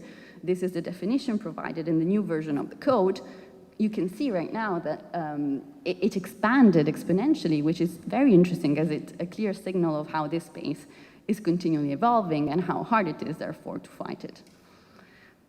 Now, without going into too much detail, because of course we do not have the time, I have included some of the commitments that are included in this EU Code of Practice on Disinformation that has been signed by all main players, including Google, of course, and therefore YouTube, to fight disinformation, right? So what is the guidance provided by the EU Commission, or part of the guidance, the one that we want to look today to address the question on freedom of expression? Essentially, the main points are that platforms should be issuing, implementing and promoting reasonable policies against disinformation, right? So on a contractual level. And then work to reduce revenues of bad actors in the space and try to give essentially more space to authoritative content. Of course, all this is true and requested to platforms, but at the same time, what is also asked is that they make sure that the principle of freedom of expression and opinion is respected. So let's see in practical terms what happened, right? And we take a case study and we assess and we give our opinions on how did that go. And the Italian case so can, at least from my standpoint, be a useful judge, of course, in this respect. So why was the pandemic such an interesting time from this point of view? Well, but if you think about it, it was really the perfect setting for disinformation to proliferate. We were all at home, sitting at a computer, frantically looking for news about particularly scientific and complex matters on which no one really knew much. Disinformation proliferated so much that the WHO came up with a new word to define this phenomenon, the infodemic, which indeed pointed to the fact there was an overabundance of information, but here again, the concept of public harm, which had the intent to undermine the public health response. So what did, I must say also, if I have time, the Commission, only 5 minutes? Okay. Okay, no, so we'll go straight into it. So very quickly, so what did YouTube do, right, following the guidance of the Commission? It created this 4 R's approach, so essentially try to remove content that indeed was disinformative and raise authoritative voices while trying to reduce what could be qualified as borderline content and allow monetization also only to highest quality. First point, which is probably the most important one to keep in mind for our conversation, are the policies that were devised to identify which content was not allowed on the platform in the context of disinformation. So YouTube came up with medical misinformation policies that essentially said that content that would contradict the local health authorities or the World Health Organization. And that, again, the concept of public harm, would pose a serious risk of egregious harm, are not allowed on the platform. And then the policies also provide a very clear list of examples, right, in this respect. These policies had to change over time as new narratives were coming up, and they were essentially written partnering up with the local health authorities and the points of reference in the scientific realm. Of course, not everything that qualifies as disinformation, as we would expect, is not allowed on the platform. You have to also take into account context. So again, we have the EDSA exception. So if you say something that would be disinformation in the contents of a documentary, then essentially that, of course, is allowed, right? Because it's part of the public debate. It's healthy. Very quickly, are there tools, for instance, when you search for COVID or when you're watching a COVID-related video, you would get information panel to give you context on the topic and links to useful materials from health authorities. When there are top news or breaking news, again, there is a section that tries to, as requested by the Commission, give more relevance to more authoritative content. Last point, these of course are just examples, but to give you an idea of the direction, in the context of monetization, not everyone can monetize on YouTube. You have to kind of prove that you are respected and kind of have a lot of consensus online and that you are a trustworthy partner. There you go. And on top of this, even if you are eligible to monetize, not all of your contents necessarily will be monetized.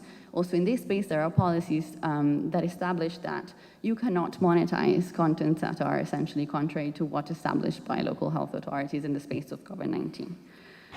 But what happened? So the interesting aspect of the pandemic, at least like from my standpoint, was that we, for the first time, at least like from my memory, there was an overload of media kind of outcry and litigation starting, essentially accusing YouTube of censorship, right?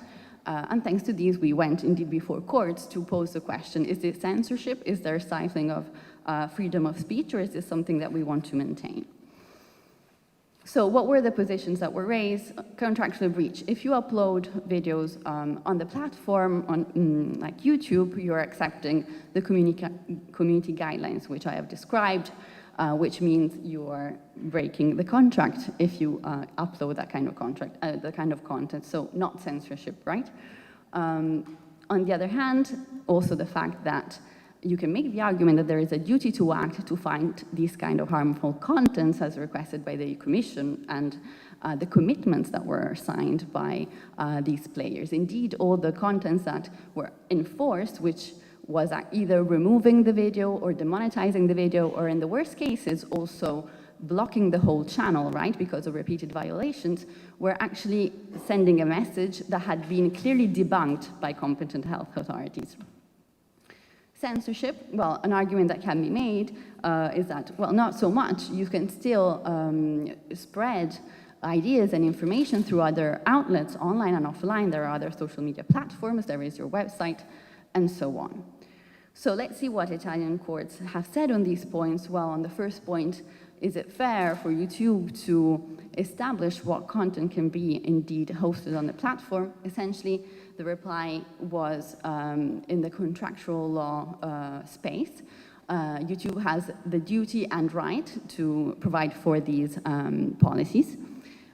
Why? Because it's true that they need to keep into account freedom of expression, but in the moment that there is proof that there is a legitimate interest in including such limitations, then freedom of expression should be deemed to be respected. Therefore, these policies from a contractual standpoint are not contrary to constitutional or public order.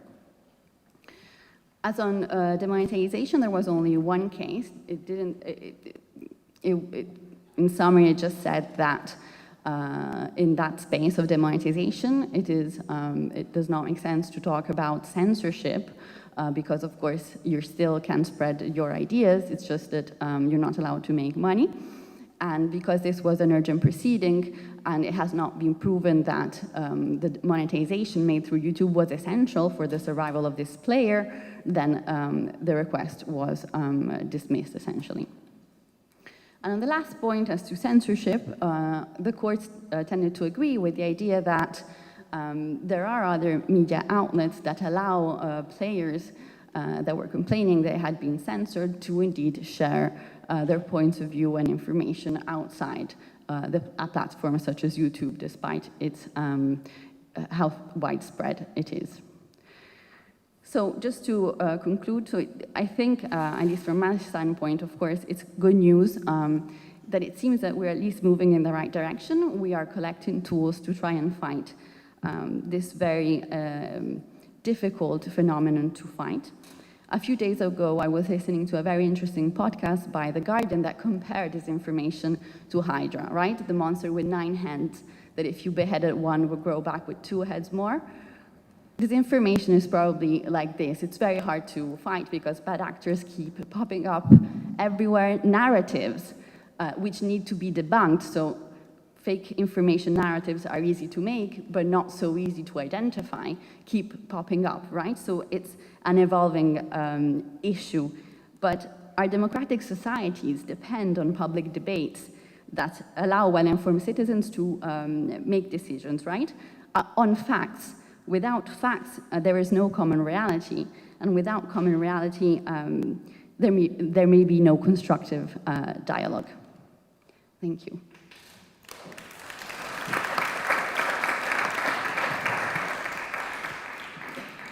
Thank you, Marta. Thank you, actually, everyone.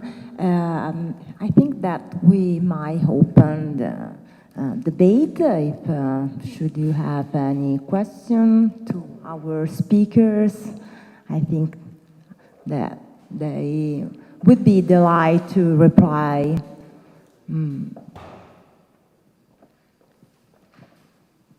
Any question? Okay. Yes, please. Hi. Hi. Thank you to everybody. And I have a question about the role of transparency, maybe to everybody, but I got the idea listening to Shabahan.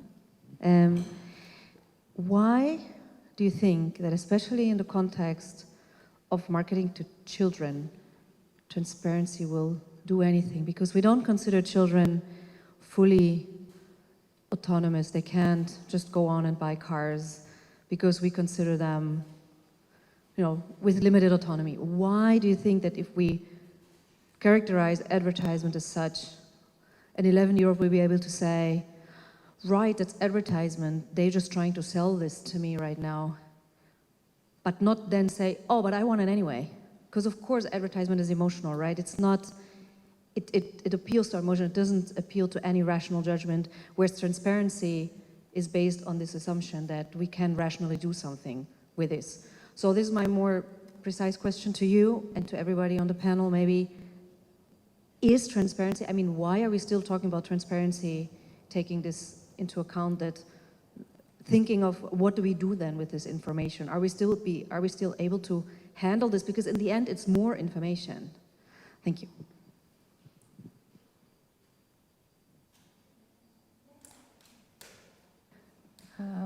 Thank you for your interesting question. I think even for the children, there is a limitation for age. So basically, even in the metaverse, there should be the age limit for even if they want to purchase some apps or some game. But at the same time, we know that this age-appropriate design sometimes is not working. And we see that still children are vulnerable to some kind of advertising. I believe that for some extent, maybe this transparency like the regulation for transparency can help to control the design of the metaverse, to control some kind of advertising content for children and put the age-appropriate regulation for design of this technology. But of course, for children also, I think it requires the consent of the parents and some parental control, maybe that can include to this technology. I don't know if I answer your question. Please. Yeah. Thank you so much for your presentations. I have a question particularly for, actually for all of you, if I think about it. So I heard a lot about assumptions, and we're talking about vulnerability in terms of we have these assumptions about, for instance, targeted advertising. There are some studies that also show, I think there was MIT's Sinan Aral was mentioning in an article that targeted advertising can sometimes be overestimated by 4,000%.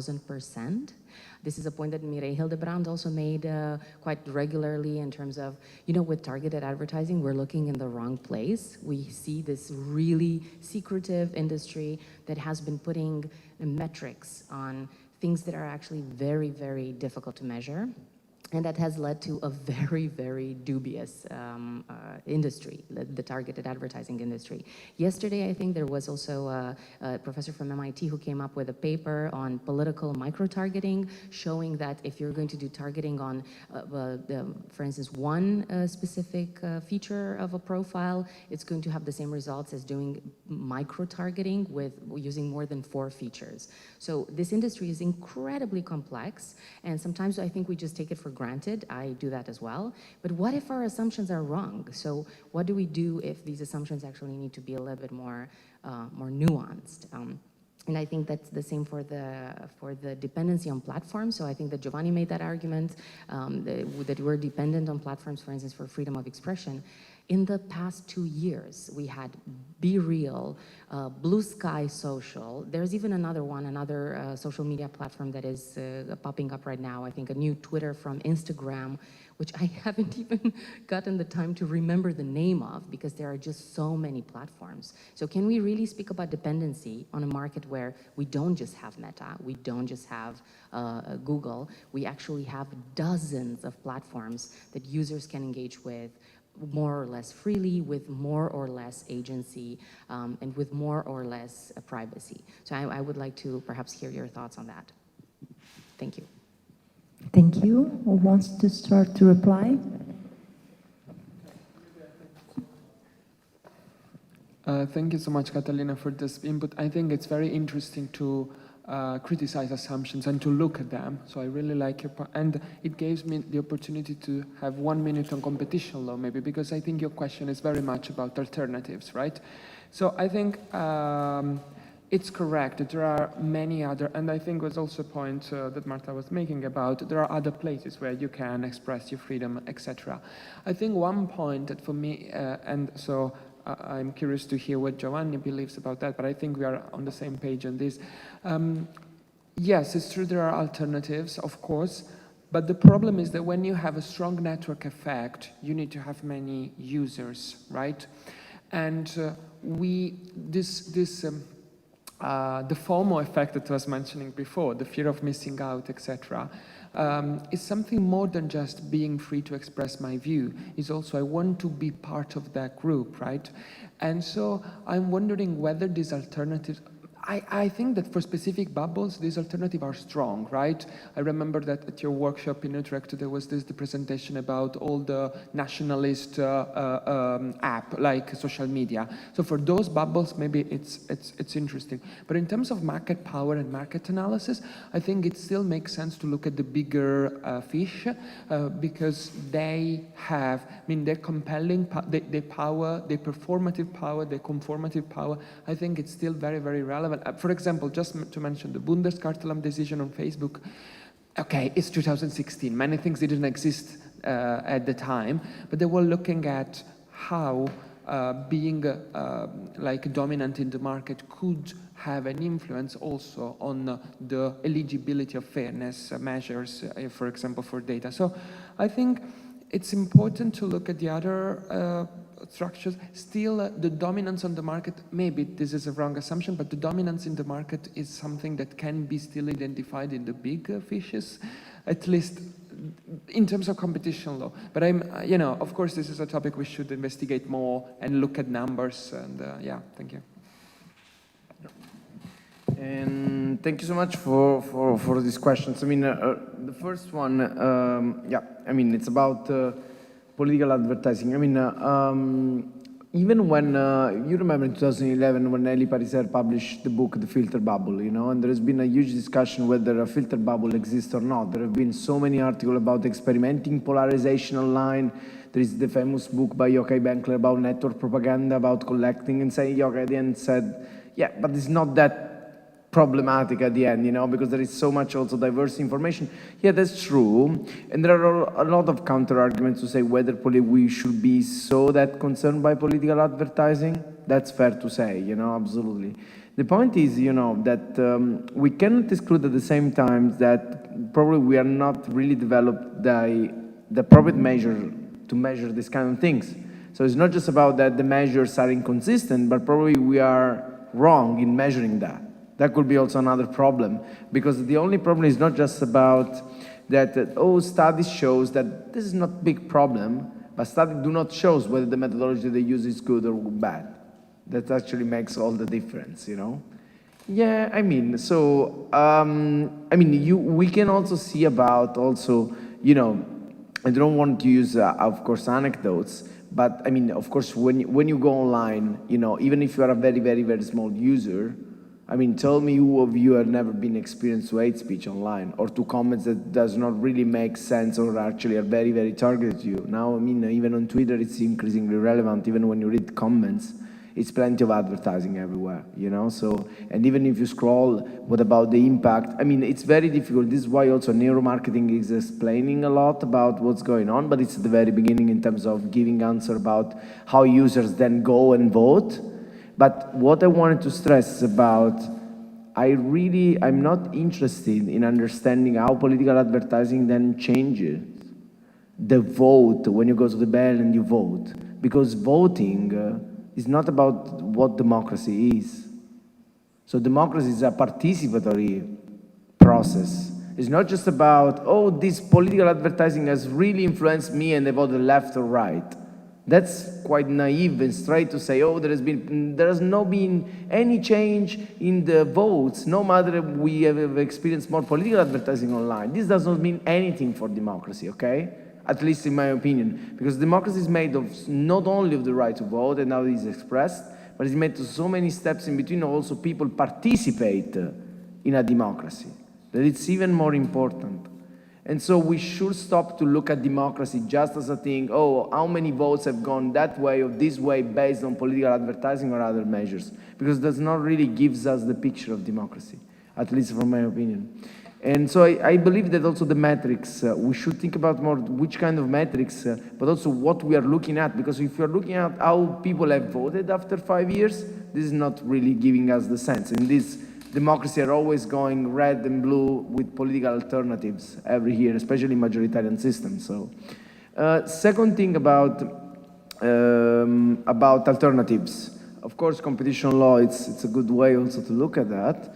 But I truly believe, even in this case, that of course it's possible for users, of course, to jump from one platform to the other, but I think that the Twitter case gave a good example about the alternatives sometimes are not real alternatives, you know, in terms of saying that, yes, I mean, Twitter has really changed the way in which it's behaving, but has lost, of course, users and so forth, but still is there. Probably the end of Twitter will not be users switching to other platforms, but will be the European regulation actually will be too heavy in order to deal without a proper office for compliance, to be fair, because this is actually what we experience.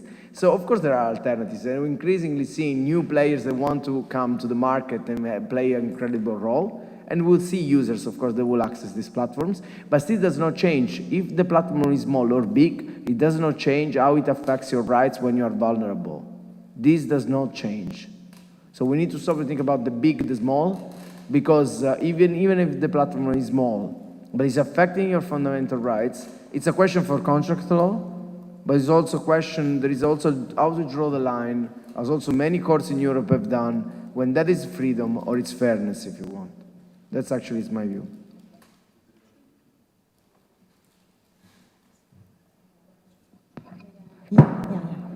Thank you. Thank you so much for your points. I think they're very interesting. Also, the take on competition law, of course, I mean, as lawyers, that's where we can start from. But my take is that probably given how sensitive the content moderation space is nowadays, it goes beyond that. It goes beyond the law. It's a social responsibility of players that operate online to try and find ways to battle it, and help from regulators, of course, is important. But in this context, I know yesterday it was said that digital media literacy is probably not useful because we are surrounded by manipulation techniques that we are unable to identify. I would like to think that that is not true. In the sense, I really think it is important that we keep in mind that we need to teach our children, younger generations, older generations, ourselves as well, how to be a responsible player online and understand the space that we are moving in. I think there are very interesting initiatives that actually have helped me to become more aware of what kind of information I see online, right? So for example, I don't know if you know this, like the pre-bunking movement, which is, the evolution of debunking. So debunking kind of intervenes, you fact check, and you say, okay, that's not true, it's a fake news. Pre-bunking, it's a new tool that we should keep in mind, is that of giving people the tools to identify or have the ways to identify if what they're reading is true or fake news, right? So for instance, Jigsaw, that is a unit within Google, that is this company has as mission that of identifying social threats and finding technological solutions. They created this very interesting study to create these pre-bunking initiatives that have then like actual implications. So for instance, Jigsaw has been spreading like videos to help pre-bunk narratives on Ukrainian refugees in certain areas of the world, right? So this means you would see a video that teaches you that you might encounter online disinformative videos. And this is one way to make users more aware. Or again, on a more abstract level, right? Tell people, that we were saying before, this information can come in different forms. Ask yourself, what is the source? Where is this information coming from? Who is it speaking? How is it packaged? I think these tools are very strong to help people of all ages to be a responsible user online. Thank you. I have a question for all of you. I think one of the main points in this session is the slippery slope relationship existing between commercial and non-commercial speech, and what is the implication of that even in private law issues and consumer law. Beside that, I wanted to ask you something.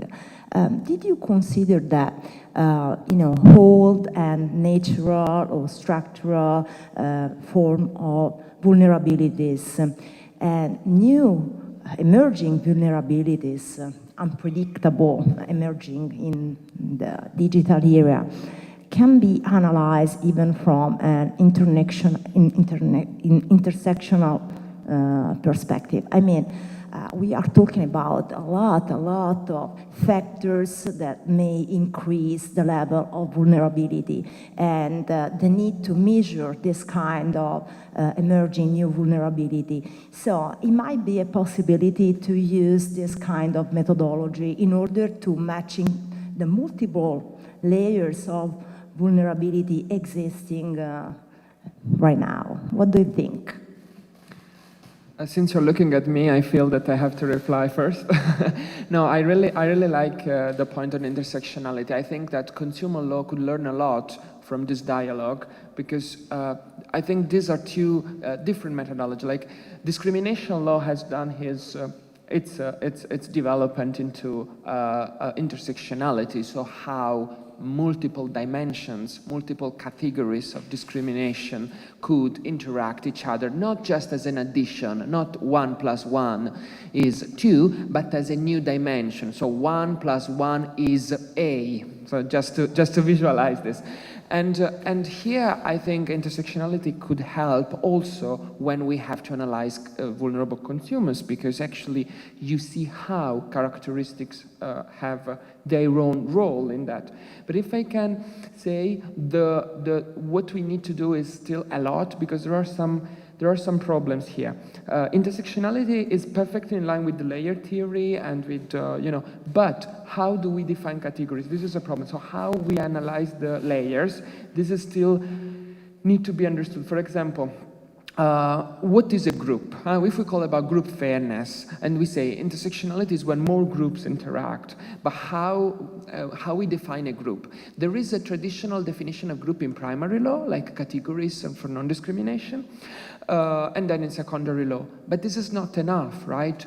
Age, religion, ethnicity, etc. are not enough, because there are new, first of all, there is unawareness. There was this wonderful discussion on group privacy and how new groups emerge by algorithms without we knowing. We don't know to be part of that group. Maybe you don't have awareness of what vulnerable groups you're part of because of behavioral clusters, but also for other reasons that we cannot imagine. So I think the problem of intersectionality now is how we define groups, right? And maybe, of course, this is, it's not a final obstacle. I think it's just an obstacle that researchers should analyze. Yeah, thank you.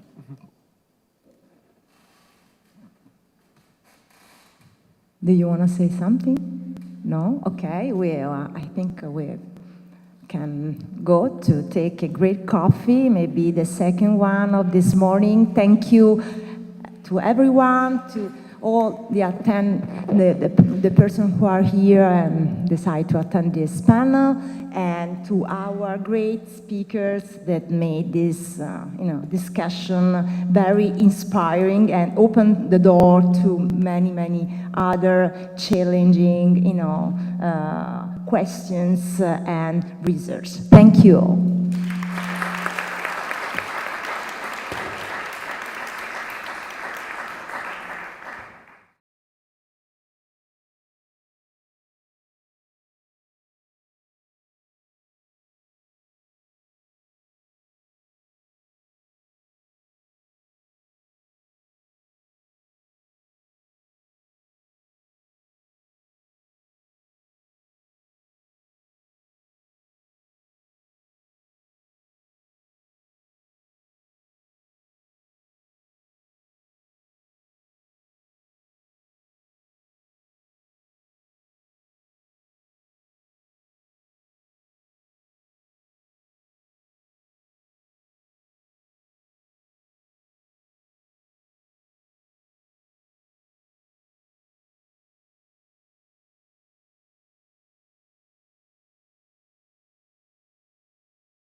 So I was saying, good morning, everyone. A warm welcome to this last panel of our conference, and a warm thank to our speakers for willing to fuel European and international dialogue within and beyond our research project. This time around the topic, the growing transdisciplinarity of the vulnerability challenge. We're a little tight on the schedule, so I'll just say a few words before we get started. It seems to me that the spirit and the title of this panel is an evocative way to rebuild a bridge between two very general questions we had in mind when the idea came to submit a research project on digital vulnerability to the Italian Ministry of Education. The first question was, of course, how far do we have to go beyond the traditional vulnerability in order to tackle the specific vulnerability arising from the digital environment? And the second question was, to what extent do we have to go beyond the traditional boundaries between knowledge areas, scientific fields, and perhaps also beyond the boundaries between qualitative approach and quantitative approach to our topic? Back in December 2021, the first meetings we had were very much about crossing boundaries, considering multiple perspectives, challenging overlapping, and above all, opening a dialogue, an international dialogue on possible answers to the several questions and sub-questions and sub-sub-questions arising from such a démarche. So again, I'd like to express all our gratitude to all of you who yesterday, this morning, have made the number of inspiring answers to those questions grow already. And without further delay, I'm going to now introduce our first speaker, and then we get started. Very happy to introduce my friend, Denise Amram, Assistant Professor of Comparative Private Law at the Scuola Superiore Sant'Anna, Pisa, where she's involved in several research projects dealing with data governance and regulation. Denise has also a strong professional experience outside academia, which notably includes consultancy services for the Council of Europe on children's rights issues and artificial intelligence domains. She will give today a presentation on digital vulnerabilities and vulnerabilities in the digital environment, new lenses to interpret the EU data strategy initiatives. You have the floor. Thank you. And you have the micro too. Okay, that's great. The floor and the micro. Thank you so much. Thank you, Madam President, Madame la Présidente, Claudia, my dear friend Claudia, and thanks to all the organizers of this amazing conference. It has been 2 days of insightful and inspiring, thoughtful and I think that there will be great follow-up actions to work together on these topics.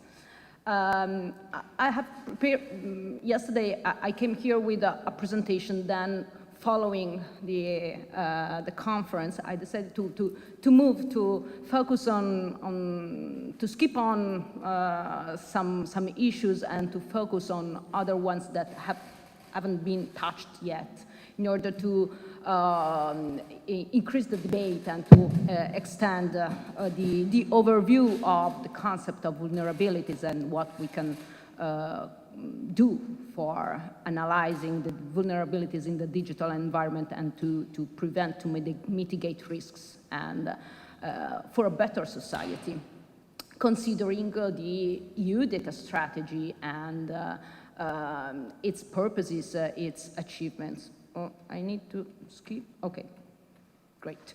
So we are going just to analyze, to have a short overview on the categories that have emerged as vulnerable people, like consumers, children, and focusing a bit more on patients that have been just recalled in few panels, and try to identify what I can say could be a bottom-up approach by combining compliance activities, standardization activities, and regulations ones, in order to try to develop a fil rouge on this topic. That is, I was thinking that I'm too old to produce very nice PowerPoint presentations, so I'm on the old school with everything written, but I'm also,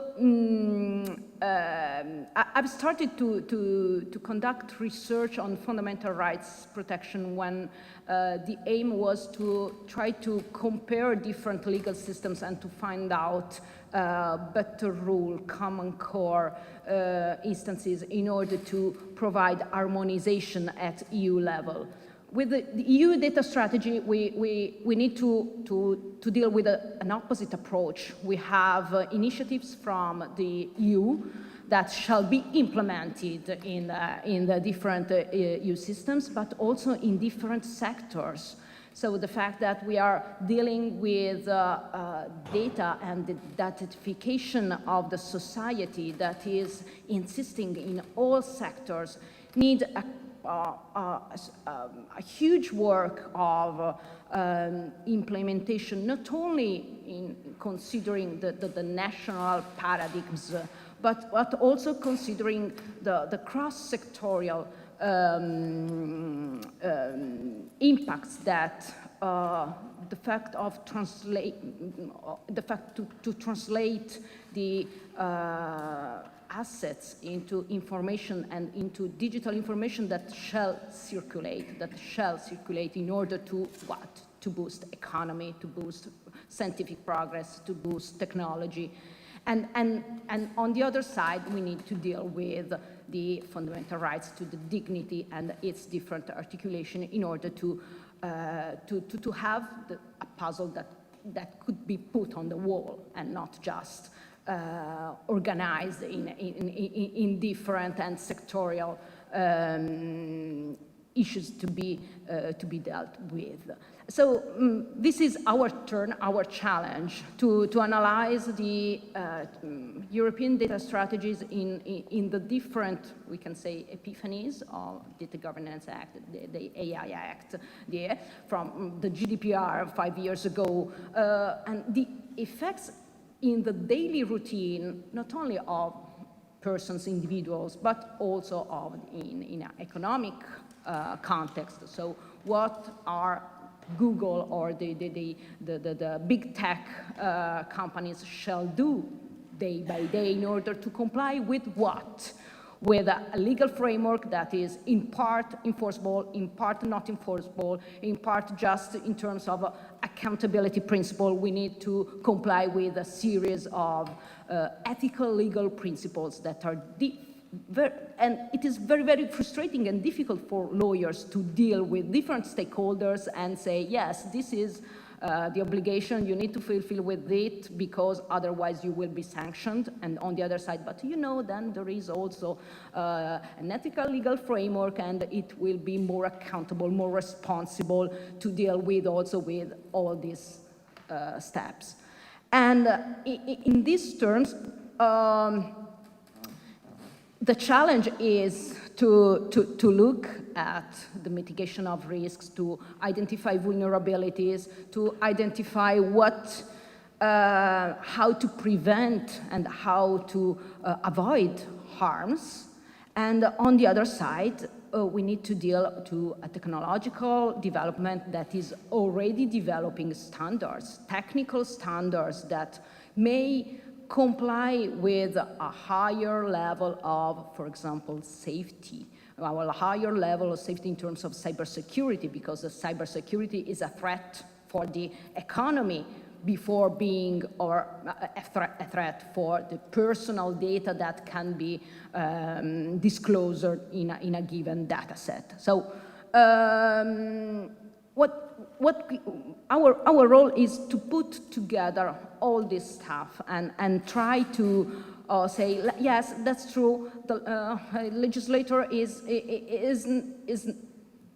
go slower than the technological progress. I know you have a very nice device that could save lives, that could improve the quality of lives of patients, that could do something for society, and you need to pass from several steps that are called ethical legal compliance, that are including the GDPR compliance that now everybody has understood that need to comply with, but also for, comply with other standards and other technical legal safeguards that maybe tomorrow, in a month, in 1 year, enforceable also for your device, for your solution, for your application. And then once that we will have a general and harmonized track of regulatory system, so the framework will be at least stable, and technical standards could be the ones that could be inspired by the regulation, we can do the job that we were used to do, so to analyze best practice and try to identify harmonization paths, studies, and ways to even improve better our legal systems. So a few samples. Well, children, okay, they are vulnerable because they need a legal representative, but are you trusting in parents? I do not, because it is not sufficient that the parent could attach the identity card to be sure that the child is not exposed to the risks of a given digital environment, because the parent hasn't the skills and the competence and the awareness about risks, and perhaps also neither of the opportunities. Consumers, we talked a lot yesterday about the contractual asymmetry and how to try to analyze the concept of average agent. Patient, I will give you some examples, because they are not the only vulnerable category, like in the physical dimension we are used to say patients against clinicians. Also clinicians are vulnerable, and we will see how and in which sense.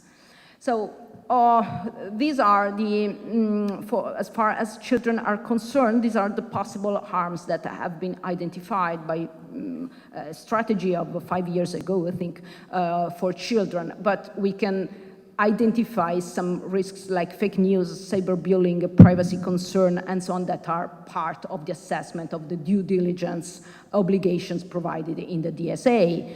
So it's something that can be I refer to the spectrum from Gian Claudio, so who is vulnerable and in which sense is vulnerable. We can say that thanks to the digital environment, there could be some opportunities that are really pushed towards inclusiveness. This is a Nigerian dancer that put an exhibition on TikTok and YouTube, and Roberto Bolle noticed her and gave her a fellowship.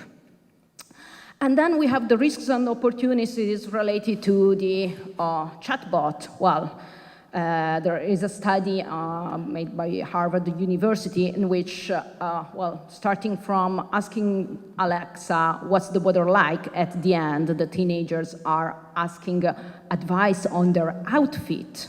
So the manipulation of their behavior that we have already addressed during the other panels, or the opportunities of using chatbots to deal with specific disabilities related to learning activities.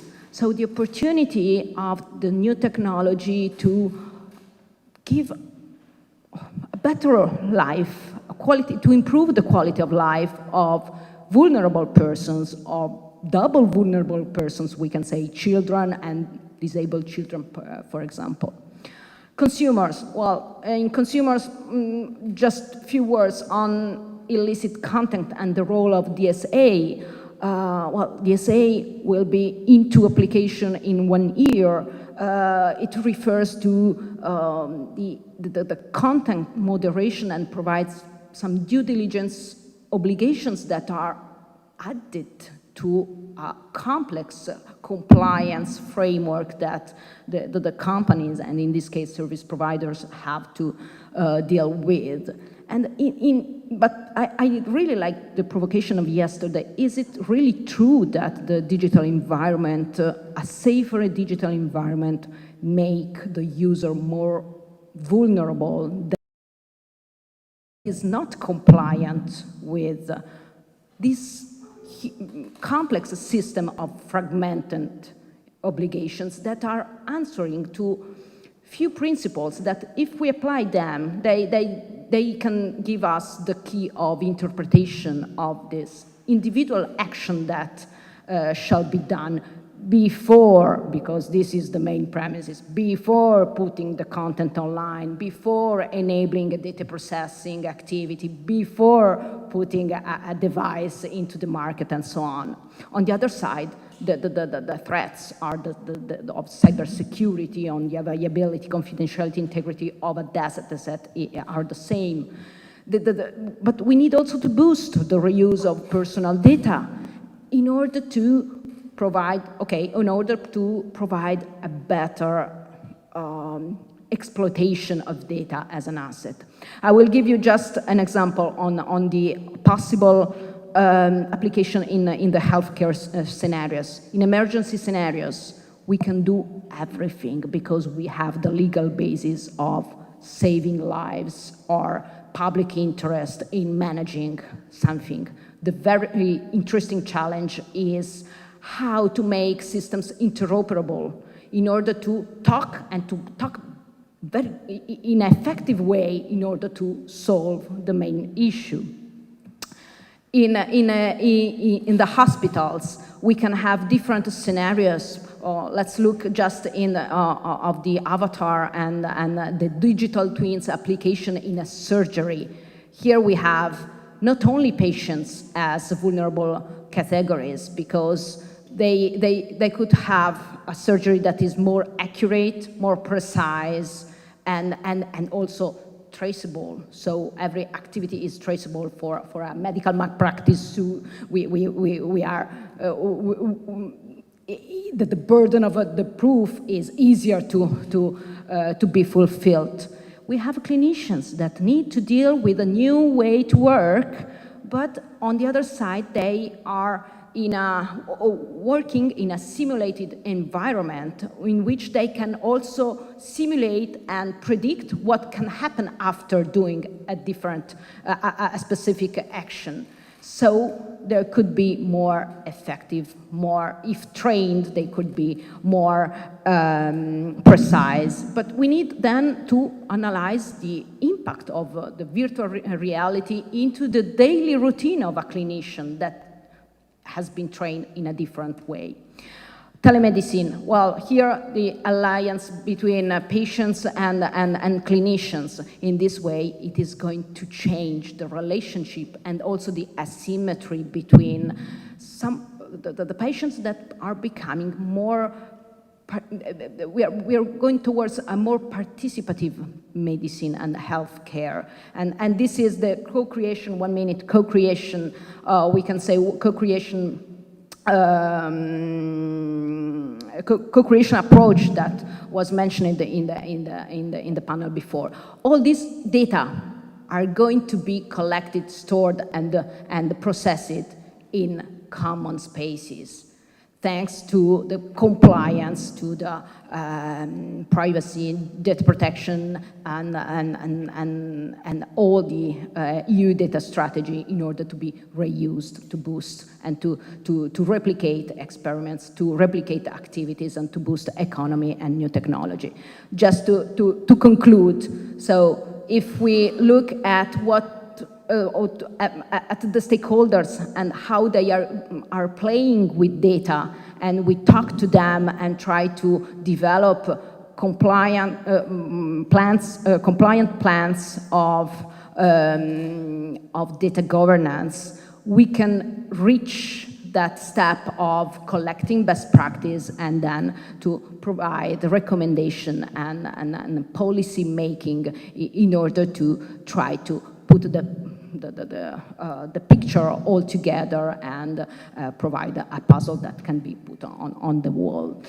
Here, there are some projects in which we try to develop this kind of approach, starting from compliance in order to boost the standardization process with technical and legal dialogue in order to then say something and to contribute to the regulatory debate. Thank you so much. I'm available for all questions.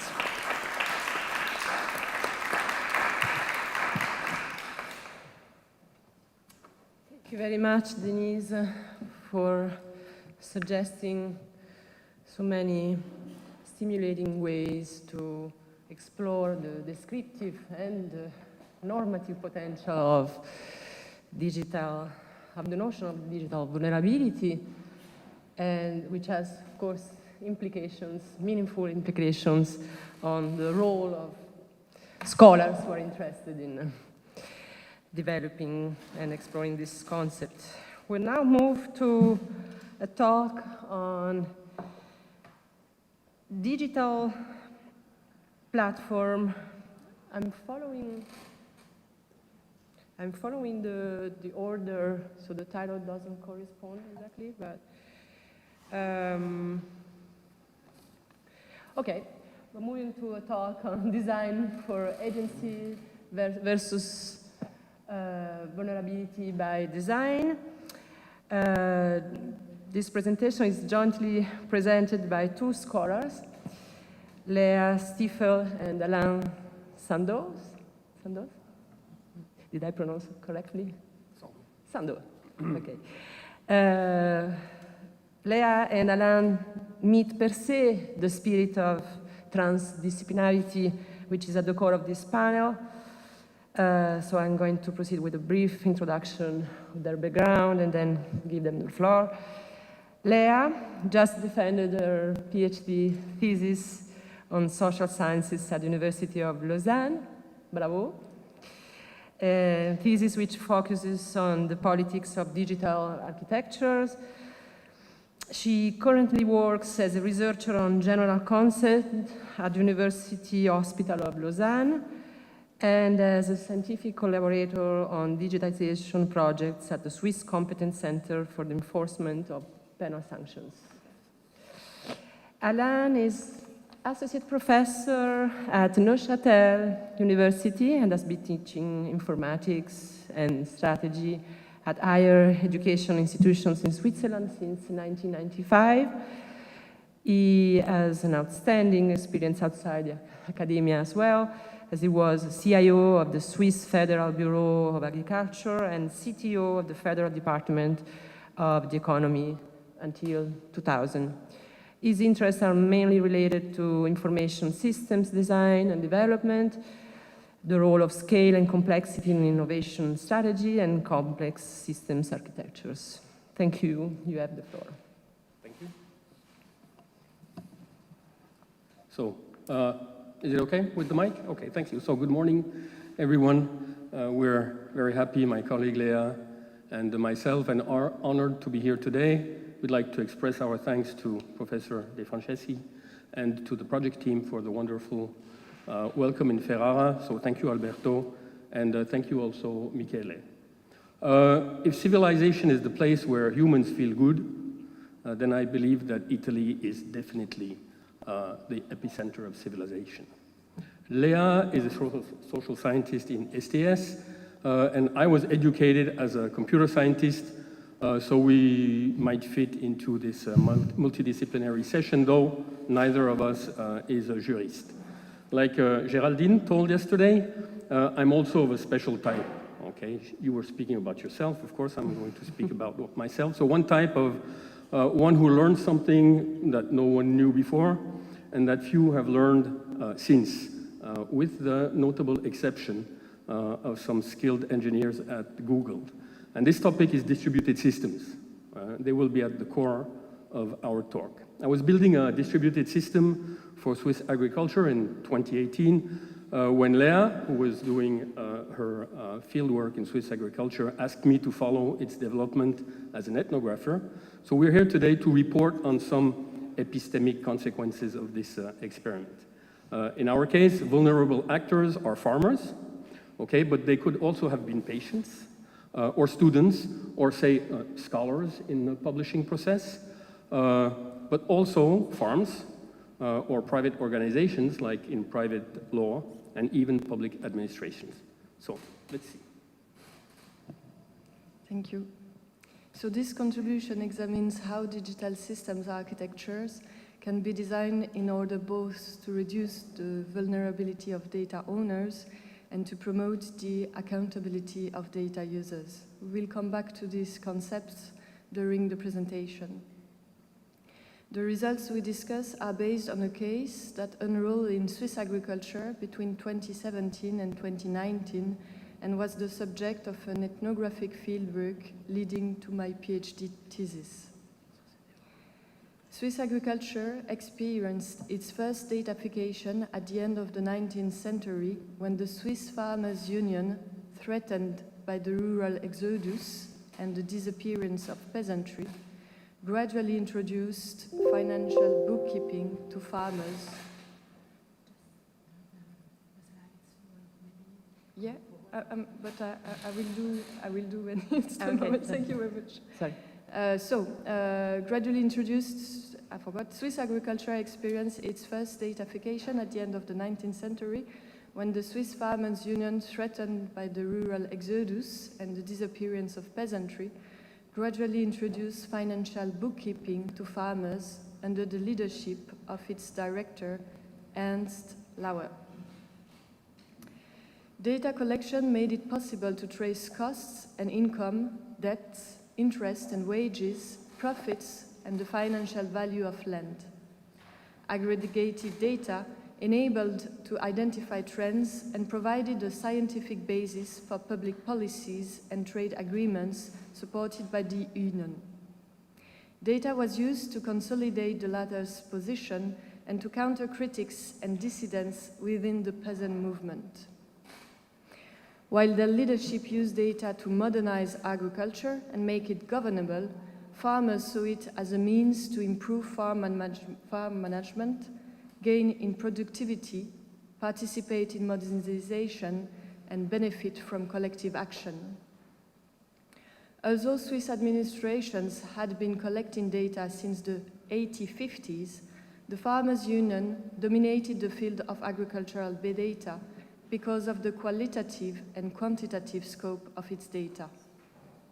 In the 1990s, however, the situation changed when the government abandoned its price support policy following the Uruguay Round agreements in Marrakesh in 1994. In line with these agreements and with growing concerns on environmental and animal issues, the government introduced an income policy based on so-called direct payments.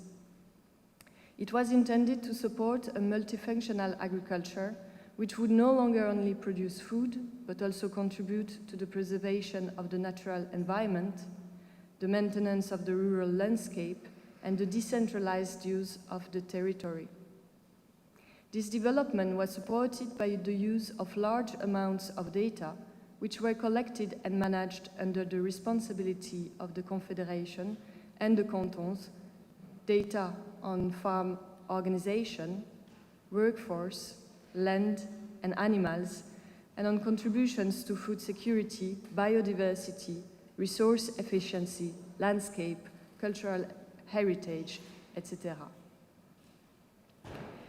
Initially provided by farmers on paper forms and typed into public administration's information systems by dedicated agents, the data became gradually supplied by the farmers themselves using personal computers and the internet. This digitalization was a dream opportunity for public administrations, allowing them to shift the burden of data entry to the farmers.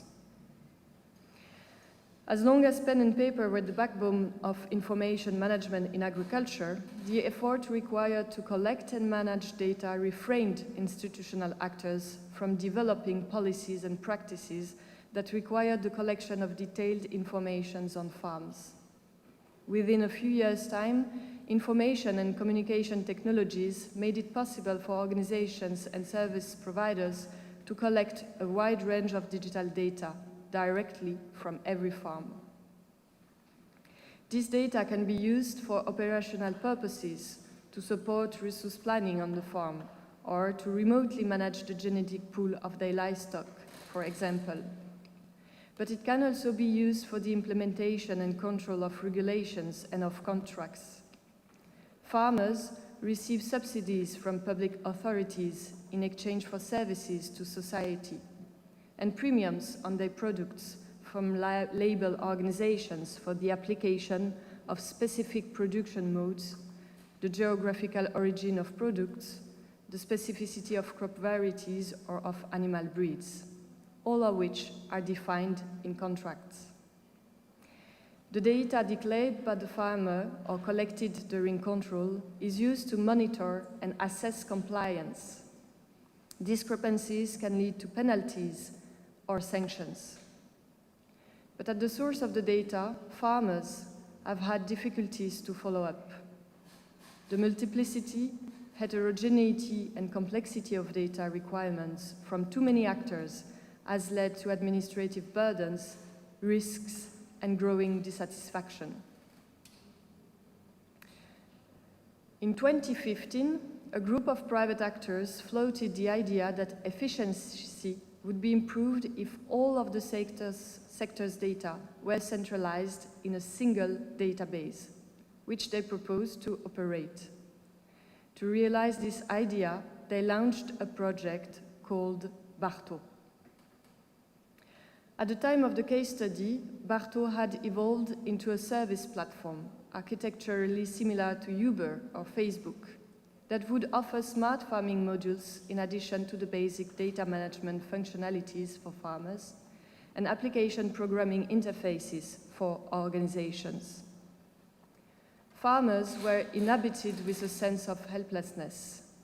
They welcomed the idea of simplifying administrative work without questioning the feasibility of the proposed solution, but feared the consequences of centralization. Rather than the promise of simplification by an additional IT system, they would have preferred a reduction of administrative measures and controls. The fieldwork also revealed some deeper concerns of farmers and organizations.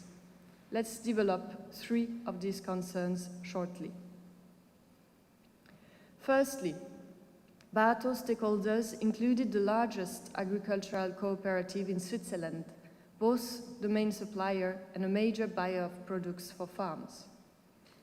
A European software development company, 365 FarmNet, linked to FENACO through the German machinery manufacturer class, and 2 publicly controlled key organizations, Identitas and Agridea, completed the core of shareholders. Farmers were concerned that the project was backed by a conglomerate of powerful private players. The centralized database would be able to provide a complete picture of what was happening on all farms on a daily basis.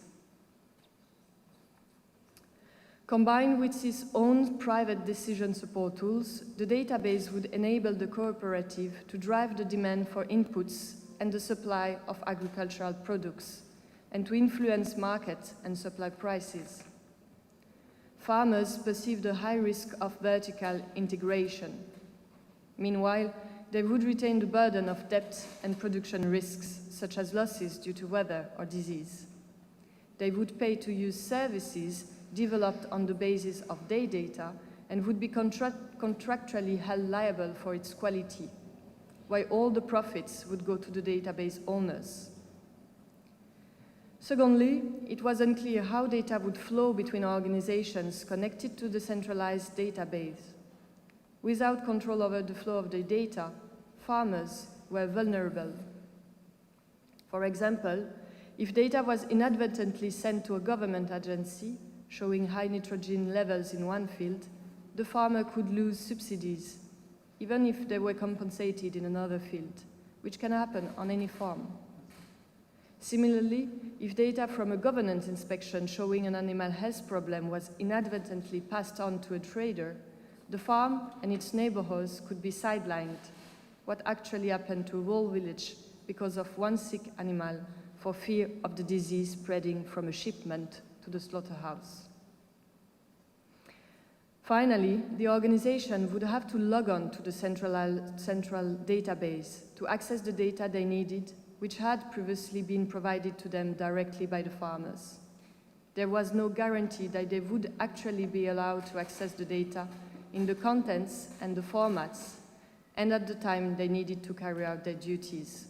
Nor was there any indication of the price they would have to pay. Centralization promised to undermine the autonomy of the organizations to the point of threatening their very existence. So to, to summarize, data concerning farms is maintained in dispersed databases operated by independent organizations. They are data users. Each organization defines procedures, in particular when the data is collected and processed, and data formats, that is, how information is digitized, according to its own needs. To prevent sanctions and other negative consequences of false interpretations, farmers, the data owners, need to control what information goes where, when, and in what form. In response to Barto and to the problems and threats data owners and data users in the sector perceived, a project called ADA was set up by professional organizations. The opposition between ADA and Barto rapidly became viral. ADA was not a commercial product, nor was the project an attempt to take over the information infrastructure of Swiss agriculture. ADA's proposed alternative to Barto's approach was to provide an interoperability platform for the sector, so on the model of TCP/IP, but in the application layer of the internet, that farmers and organizations could freely use to improve data management and potentially reduce costs, inconsistencies, and redundancies where it was meaningful.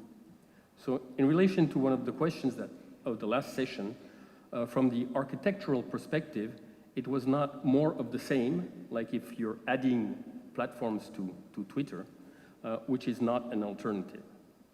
The technical solution was a peer-to-peer platform where peers were organizations, data users with their own database, each operating a node which it would fully control, to which it would connect its database and information system via an API that it would also control. The platform, scalable in the number of nodes and composed at any time of the operational nodes of participating peers, would be neither proprietary nor centrally controlled. Its only core shared functionalities were A, for the data owner, meaning the farmer, to grant and manage authorizations, and B, for two data users, two organizations operating sensitive data of the farmer, to exchange data if authorization had been granted and not revoked by the owner, and if and when both agreed to do so. So in short, tripartite authorization for A and bilateral authorized transmission of data for B. The platform would be fully distributed, it would have no central component, and all roles would be symmetrical. What one peer could do, every peer could do with the same constraints. Within its scope, the architecture of the platform would preserve autonomy of each peer and guarantee freedom of association, something we heard this morning, equal treatment, and symmetry among peers. Peer autonomy meant that the platform could not compromise the integrity of the peers, and in particular, that no peer could be accused of having broken a rule without controlling all the means necessary to exculpate itself if it had not done so. An authorization and subsequent transmissions were logged locally on both nodes concerned in a consistent manner, and traces could not be forged, though they could be deleted. So those are the limits of this type of system. Ada did not compromise the agency of peers, in particular the ability to enforce their legal responsibilities by their own or on their own, which may seem paradoxical when considering data management, but was of paramount importance to public administrations which were accountable for the correct implementation of regulation. The platform was distributed and not only decentralized, like a blockchain. Although the question why not to use a blockchain to implement functionalities A and B was recurrent, both by developers and by users, the technology, blockchain, was not an option for the backbone of the functional architecture. Sovereignty of our administrations, scalability of the system, and the need-to-know principle, as well as limited and public scope of global states of the system considered, were good enough reason not to do so. And more generally, blockchain technology is sensitive to network partitioning or transaction exclusion, which are problems related to its basic requirement of ordered consensus of data blocks, and can feed dependencies back up to users and impair their agency. Logical centralization implied by the introduction of a decentralized backbone, for example, a blockchain, would have led to risks and temporal dependencies of organizations towards Ada, which would not have been so different from those feared by Barto. So to conclude, we were in a situation where the envelope of all the data circulating on each individual farm, which is something that was shortly discussed, contains sufficient information to make the farmer directly vulnerable to an actor who would have access to this data. If that actor additionally had access to all the data on all the farms, it would be able to gain such an advantage as to steer the market.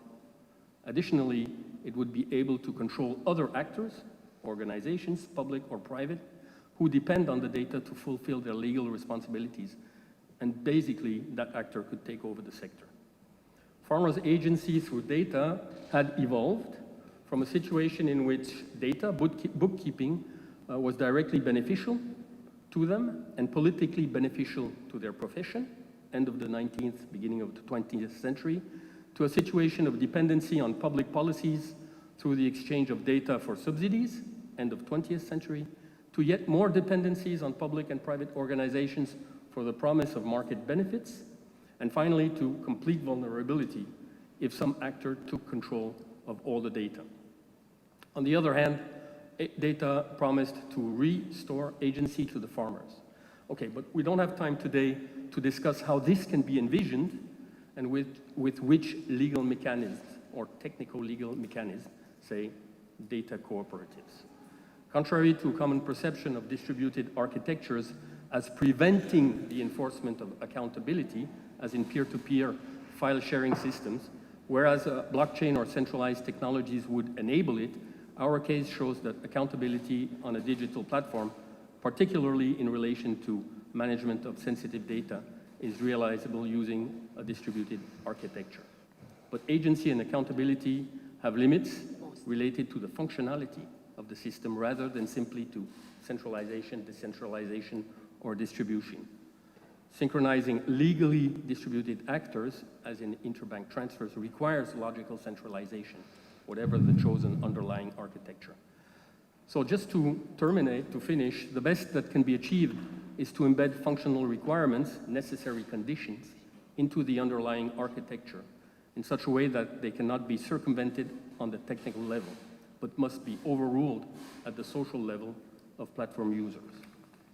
These are the topics that we propose to develop in our paper for the conference proceedings. Thank you.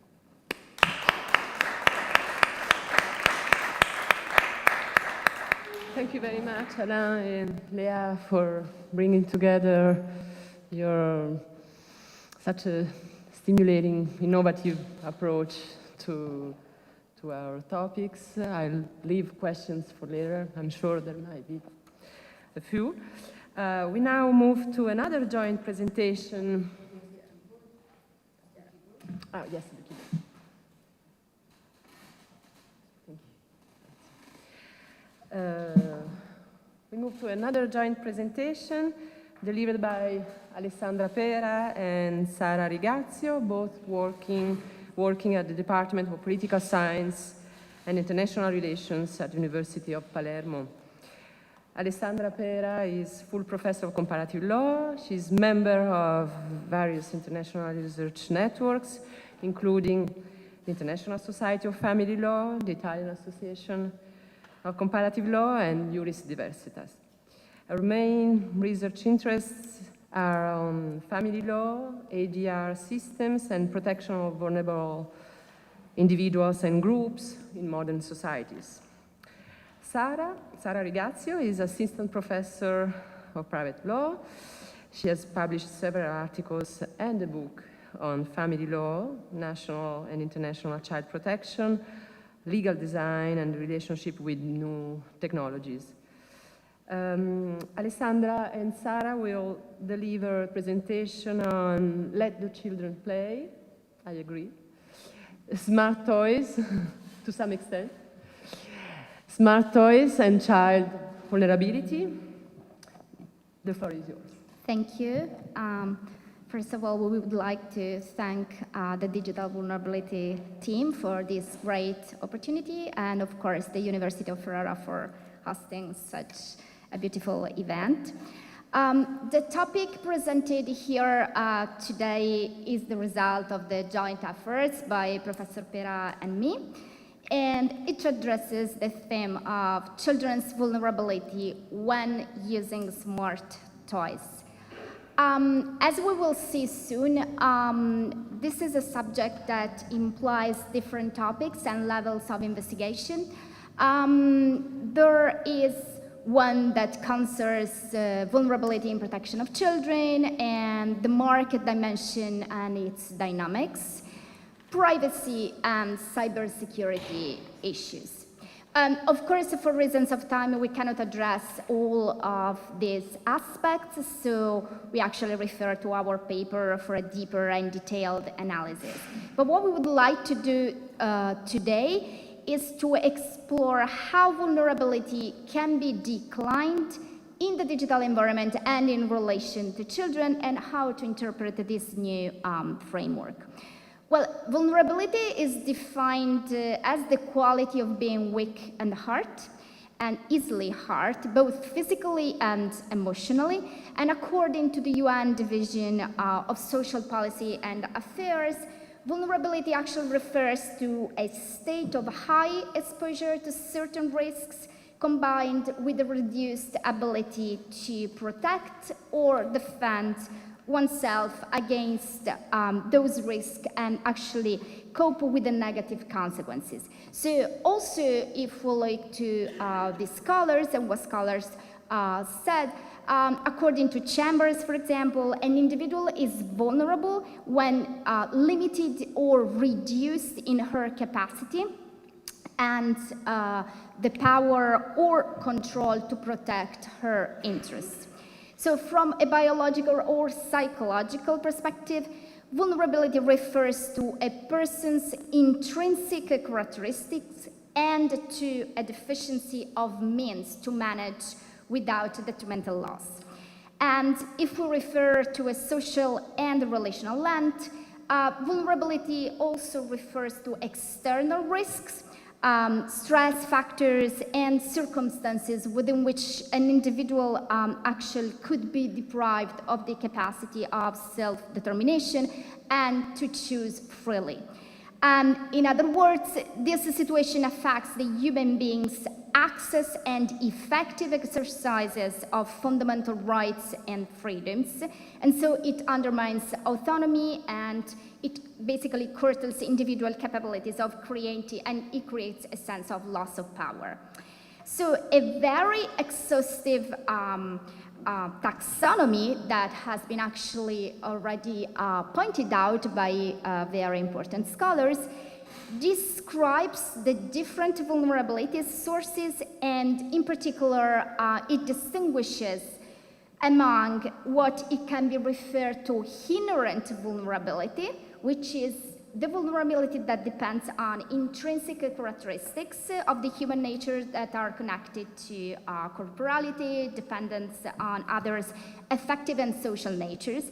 But they refer also to some situational vulnerability. that actually depends mostly on the external context and may be influenced by personal, political, economic, social, or also environmental circumstances within which an individual or social groups actually living. And so it might include oppression, domination, or injustice situation. And of course, this last category stresses on what is inequalities of power and of course dependency, capacity, or needs within which a person is really vulnerable and or vulnerable to harm or exploitations by others. So this inherent and situational vulnerability can also be dispositional, meaning potential, or occurrent, meaning actual. And just to make an example for it, minor children are actually dispositional vulnerable to digital technologies, but whether or not they will be actually harmed by them depends on actually a range of factors, such as, of course, the age, their capacity of understanding, and consequently their will or self-determination, their level of digital literacy, which actually refers to the children, but also to the family members or people around them, to their education, family support, also on their geographical location. And this distinction is actually very relevant because it helps to identify the sources of vulnerability in a specific case, so making reference to the risk factor and highlighting also the consequences. As part of the Internet of Things, we all know that toys now have become part of the digital world with the rise of the so-called smart connected toys, or simply put, smart toys, that are basically devices that comprise the physical components of traditional toys that are connected to computer systems with online communication services. And it's interesting because according to the data that are shown by the World Economic Forum, the trend for the smart toys market is to grow considerably. It's tested over 200% of growth from 2018 to 2023. And just to get a concrete idea what we are talking about, we chose to analyze two smart toys that are My Friend Kyla and IQ Intelligent Robot, that are two internet-connected toys that marketed and sold by Genesis Toys, which is a company located in the US, that went under scrutiny by the Federal Trade Commission and the German authority. So Kyla and IQ can actually talk and interact with the children. They capture and record the children's communication, and they analyze them or the recording to determine the words spoken. And specifically, Kyla and IQ are made of two components. One is a physical doll, and the other is a companion mobile application. The physical doll contains Bluetooth technology and a microphone and a speaker, and the companion app actually provides the data processing, and this facilitates the toy's ability to capture all the private communications of the children. So before playing with toys, users are required to download the Kyla and IQ application on a mobile device, and so to which the doll connects using the Bluetooth technology. And the companion apps are available on Google Play and iTunes App Store. And interestingly, the companion app for Kyla requests permission to access the hardware, the storage, microphones, and Wi-Fi connections, but fails to explain the significance of this permission. Also, as well for IQ, asks for access to the device camera, but actually this device camera is not necessary at all for the functionality of the toy. And so once the companion app establishes the Bluetooth connection, it connects the two smart toys to the internet. So Kyla and IQ record the conversation, and moreover, they convert into text the children's statements. So they can retrieve basically answers or on Google or Wikipedia.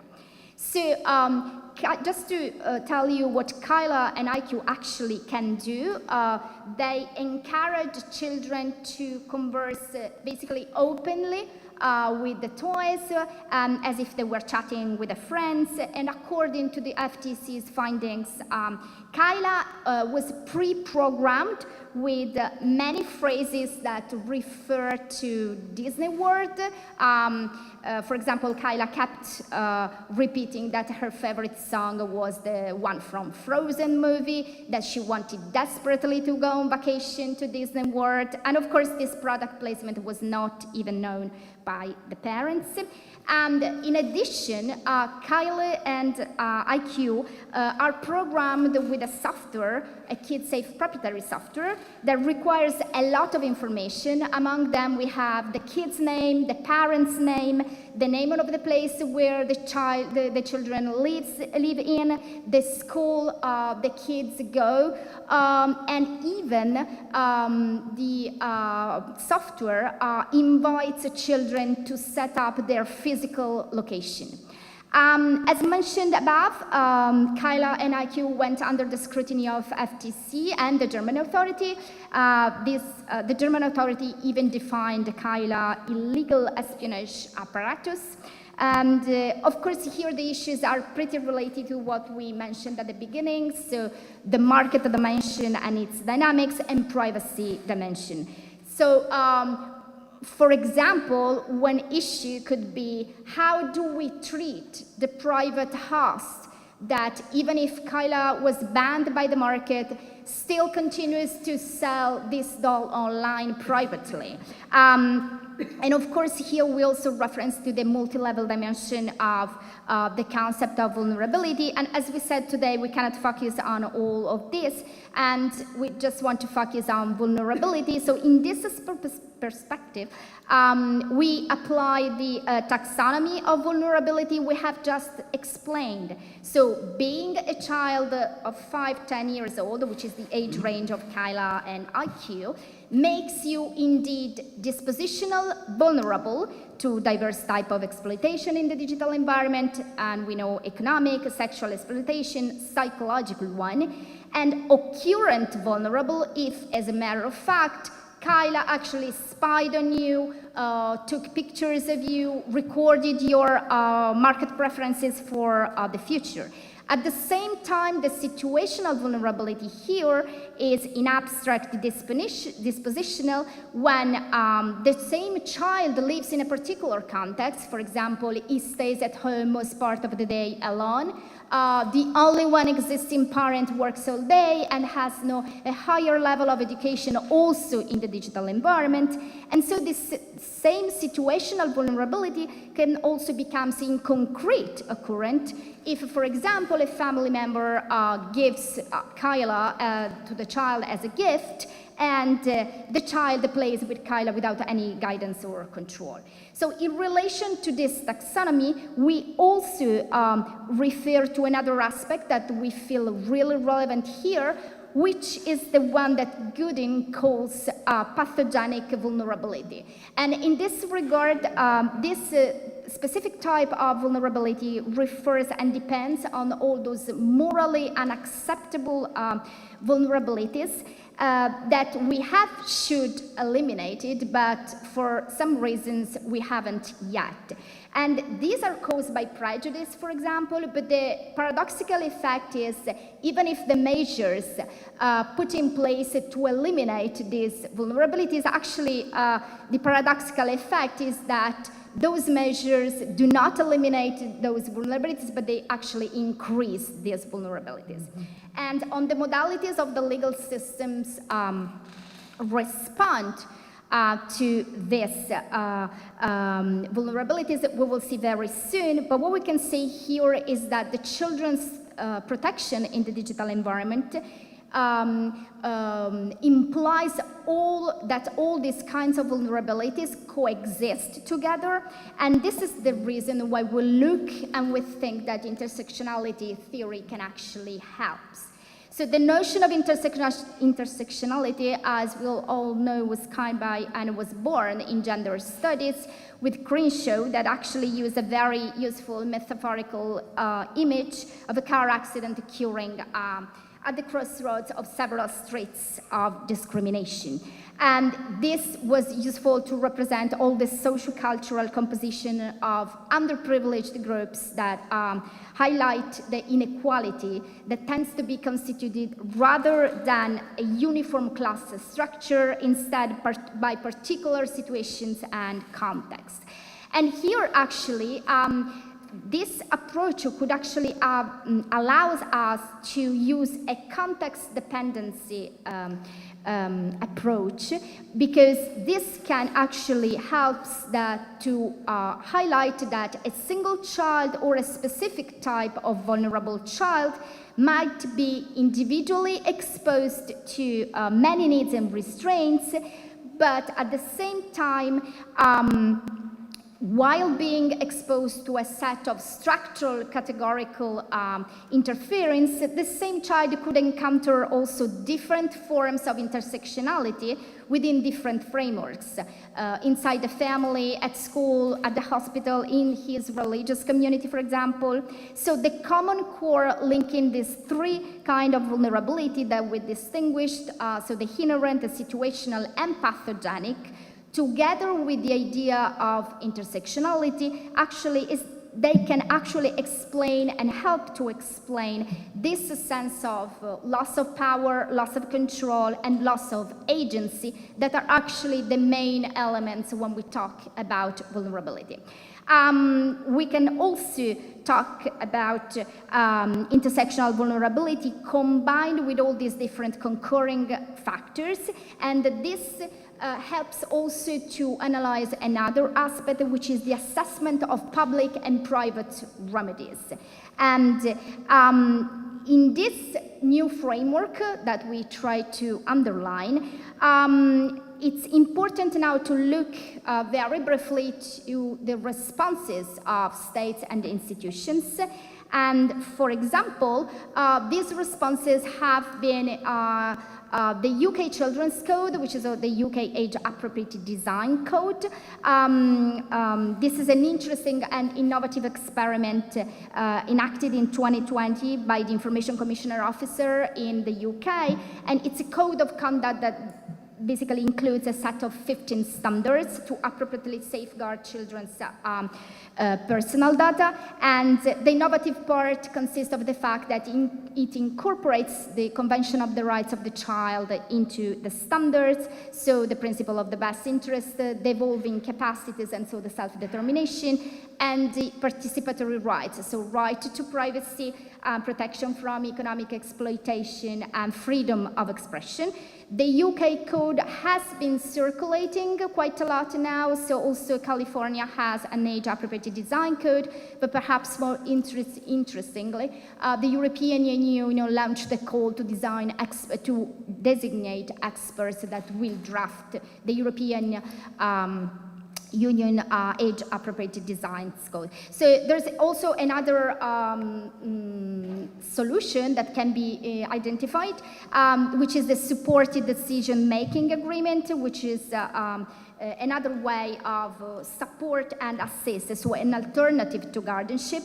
But just to make a concrete and to conclude and to have a practical side, Roibe was the winner of the World Economic Forum Smart Toy Awards in 2022 in the Smart Companion category, and actually has been considered a safe smart toys because it's a source of safer learning, safe design, and conscious and child-friendly AI system. So it can happen that we have a smart toy that actually respond to this. And so in this regard, for concluding this brief presentation, we would like to say that here the responses are non-pathogenic, so are not pathogenic anymore. These are proactive responses that can be actually make the child less vulnerable and more digitally conscious. And so in this perspective, probably just to ban Kyla from the market, this decision was not really the best one, the most useful one, and perhaps it could be better to fill in the gap and make the children more digitally aware. Also because the ultimate goal should be always pursuing their best interest. Thank you.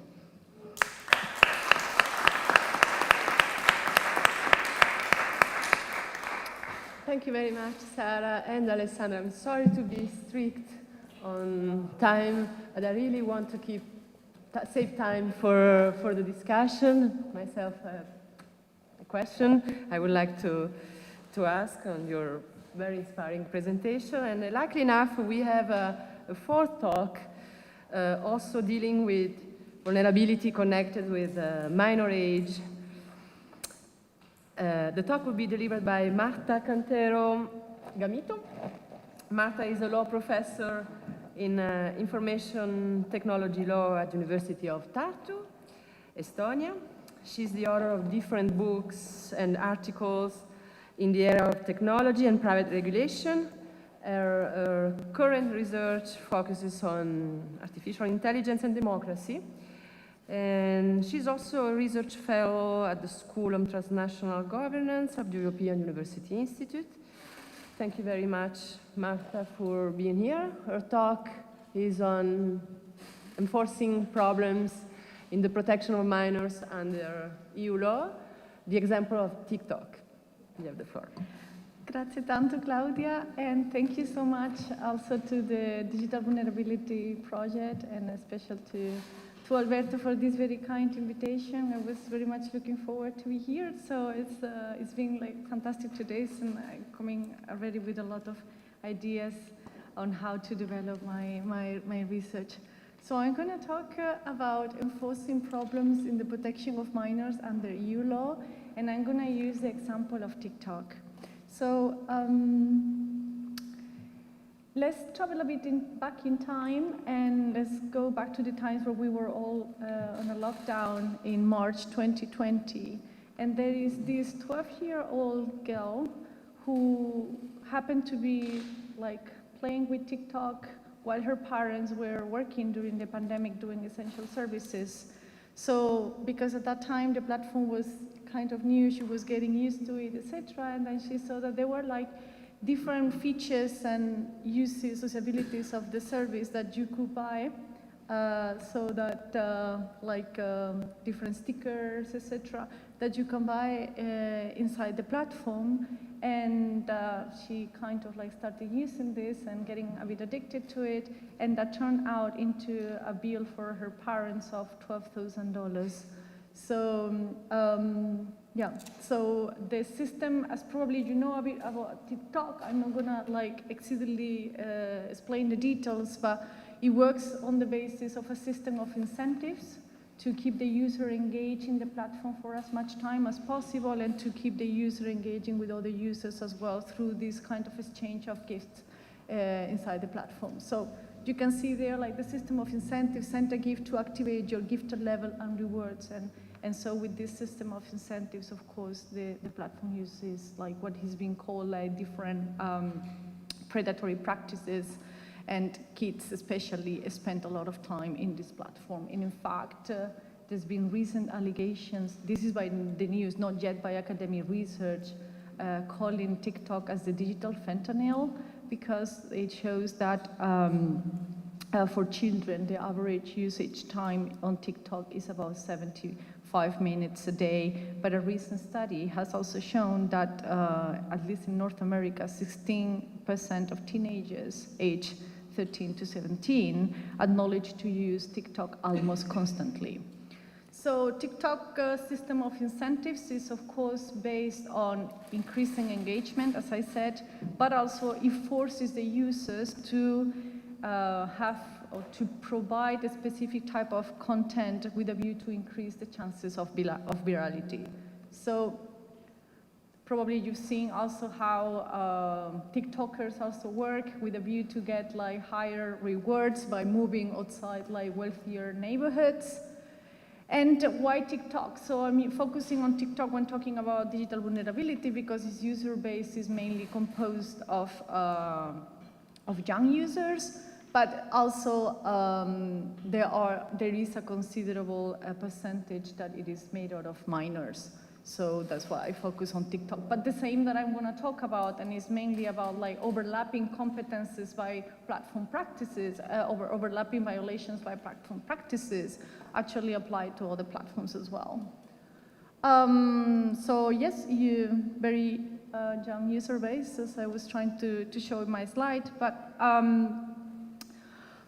does EU law deal with all this? And given that the aim of the conference is actually to discuss under current and the future legal status of the concept of digital vulnerability, how the notion is currently being used in European legal terminology, and how rules and remedy are actually triggered, I want to focus on those particularly aims of the conference by looking into how children vulnerability is addressed in EU law. How is EU law enforcement in practice, or what I have identified to be the problems of EU law enforcement in practice, what kind of questions it brings about, and maybe what kind of lessons this can give us towards the implementation and the application of the new DSA. So my main claim is essentially that many cooks spoil the broth. We are talking about a situation of overlapping competences, many competent authorities looking into these issues, but then also this overlap kind of result into a kind of institutional lack of coordination, leading into a situation in which the rules are not actually enforced as they should. And I will show you this now by using the TikTok example.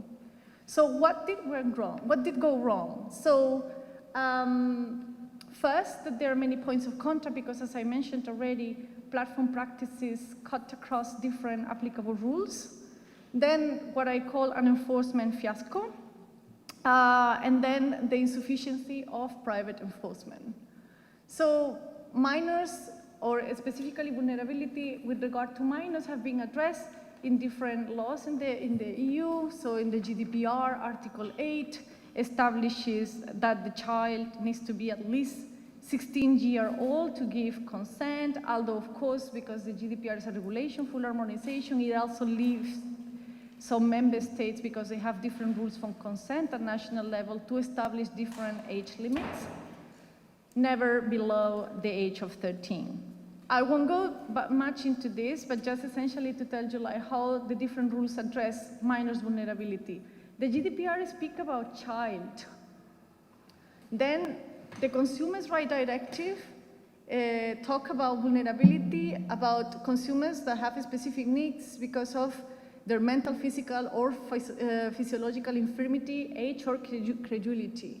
The same in the Unfair Commercial Practices Directive that also prohibits direct exhortation to kids for advertisement.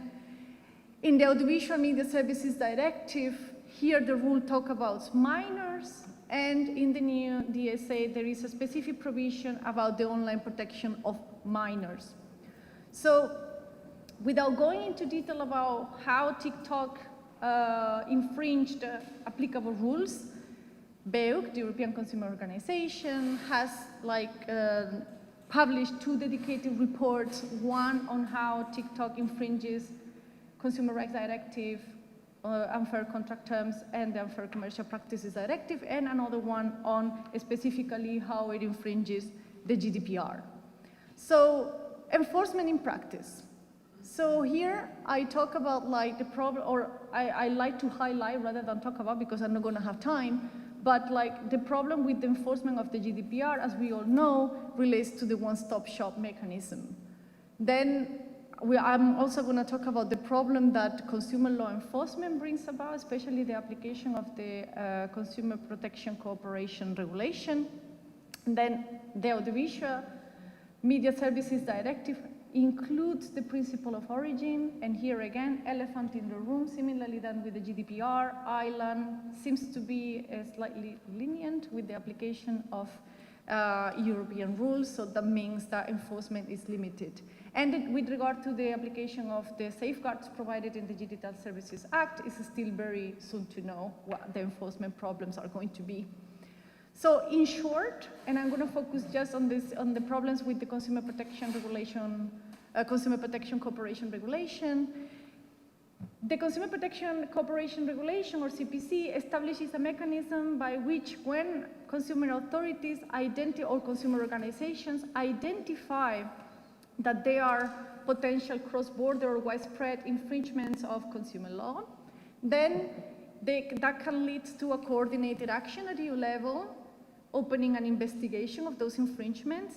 That investigation may result into a common position, and on the basis of that common position, commitments are proposed by the infringer, and then enforcement measures can be taken or not, and then the procedure is closed. Because of the amendment of the CPC regulation in 2017, also non-consumer authorities could alert the authorities to actually initiate a coordinated action. We all know this. So what happened? So because of the identified violations by BEUC in the previous report, in February 2021, BEUC sent letters initiating an external alert under the CPC regulation to the Commission, to the European Data Protection Board, and to the Audiovisual Regulator Group. So in response, the European Commission in May 2021 said that digitization has created, or acknowledged that digitization has created new risk, in particular for vulnerable consumers, and here they talk about the prohibition to target children and minors. So what happened following this, this initiation of the external alert? In this reaction, the European Commission is saying that they initiated, and it's at the beginning of the paragraph, a formal dialogue with TikTok. So in essence, what happened is that this formal dialogue concluded in June 2022, 1 year ago, with the publication of a press release including a set of commitments between the Commission and the platform. That means that the actual procedure that was foreseen in the CPC regulation was not, let's say, like strictly followed. So there was no common position, there was no no kind of like negotiation, there was no like anything like that happened like according to the procedure. But and this has made actually BEUC very disappointed.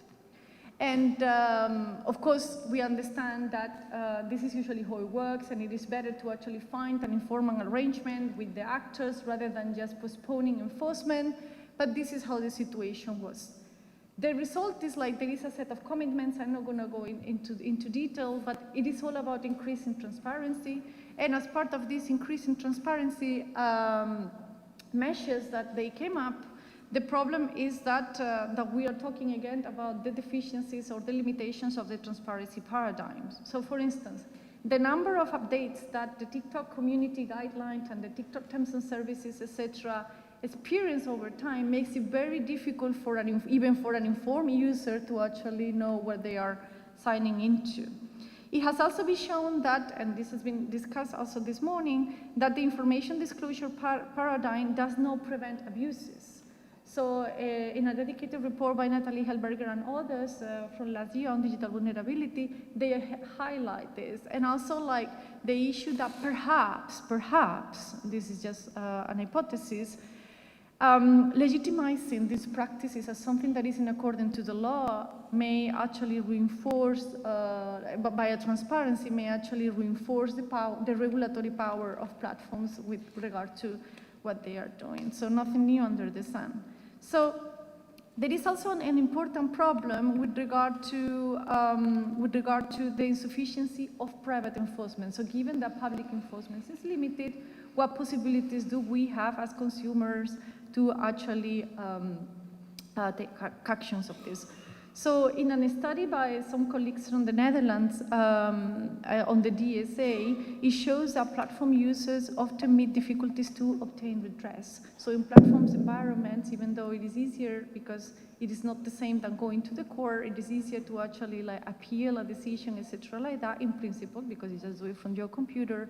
there are more difficulties, and these are aggravated when we are talking about vulnerable consumers. So where the aggravated party is a vulnerable consumer, let's imagine a child, how a right to an out-of-court settlement can help. So the ECJ already has said that vulnerable consumers are actually reluctant to use the available remedies where the contract terms used against them are unfair. And this is basically the case that we are seeing here. It's not only about like violation of your rights as a data subject, but also like the violation of your rights as a consumer. And also I add here the idea that that is being put more and more in this case. I'm citing here Christoph Busch and Vanessa Mack, but there's been also other claims by Pietro Ortolani and others that talk about like how the DSA is largely about procedures, not right or remedies. So, and with this I'm coming towards the end. Here we are talking about the problem that was also discussed this morning of the horizontality versus verticality in the digital age. We're talking about a problem of scope and definitions. So on the one hand, we have the vulnerable data subject. On the other hand, we have the vulnerable consumer. And I wonder whether the underlying notions and understanding of vulnerability for the data subject are the same ones that they are for the consumer. Also, in the DSA, there are reference to two types of users of the platform. One is a consumer, so the DSA refers to the consumers, and it also defines the consumer, but mostly the DSA is about the recipient of the service. So that means that can we talk about a vulnerable recipient of the service?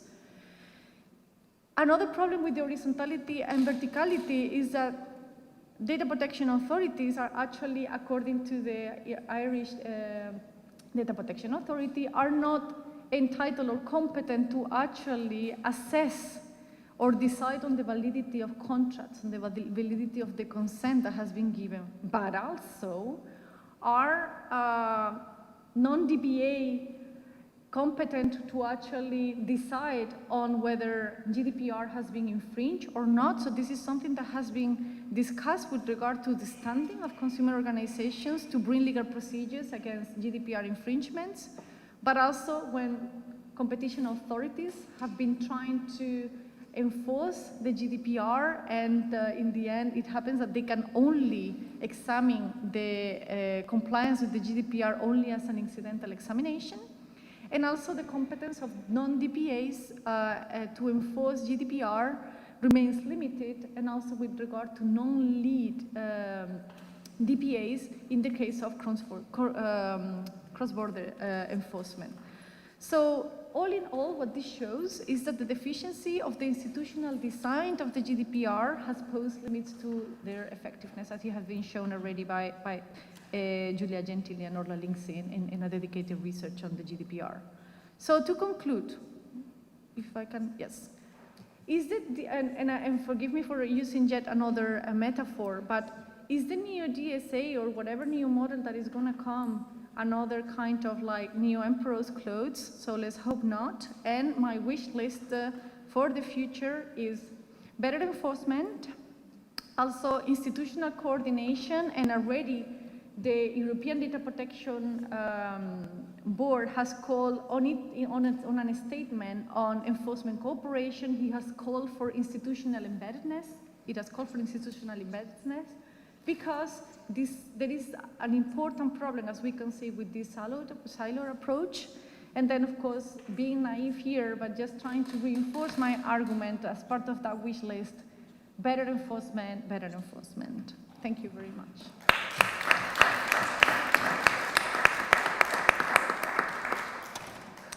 Thank you very much, Marta, for your very interesting presentation, which brings together substantive procedural enforcement-related aspects of the protection of vulnerable children within the TikTok environment and beyond. Maybe I have a question, perhaps, for you, from a very specific point of view of a vulnerable parent, digitally vulnerable parent. So, for later. We have, last but not least, a talk delivered by Rita Caracuzzo, formerly public prosecutor. I'm currently serving as a legal advisor at the Italian Ministry of Foreign Affairs. As a magistrate, Rita has an extensive professional expertise in cybercrime cases, and she's also coordinator of anti-troll working groups as well. Her presentation deals with cybercrime and cyberspace, from digital vulnerability of individuals to that of the states. So beyond the scope of the project, which is something. Thank you, and thank you, Rita. Professor De Franceschi, for inviting me. I am the last one. It's difficult to keep attention now, but I'll try to be brief. The title of my presentation is suggestive: Cybercrime and Cyberspace, from digital vulnerability of individuals to that of states. So far, we have talked about digital vulnerability of individuals, of consumers. But now I believe that we are increasingly living a constant evolution of the concept of digital vulnerability, because today we have to talk about digital vulnerability of the state of such. Also in the concept of cybercrime, the victim is usually an individual, a physical person or a company or an organization.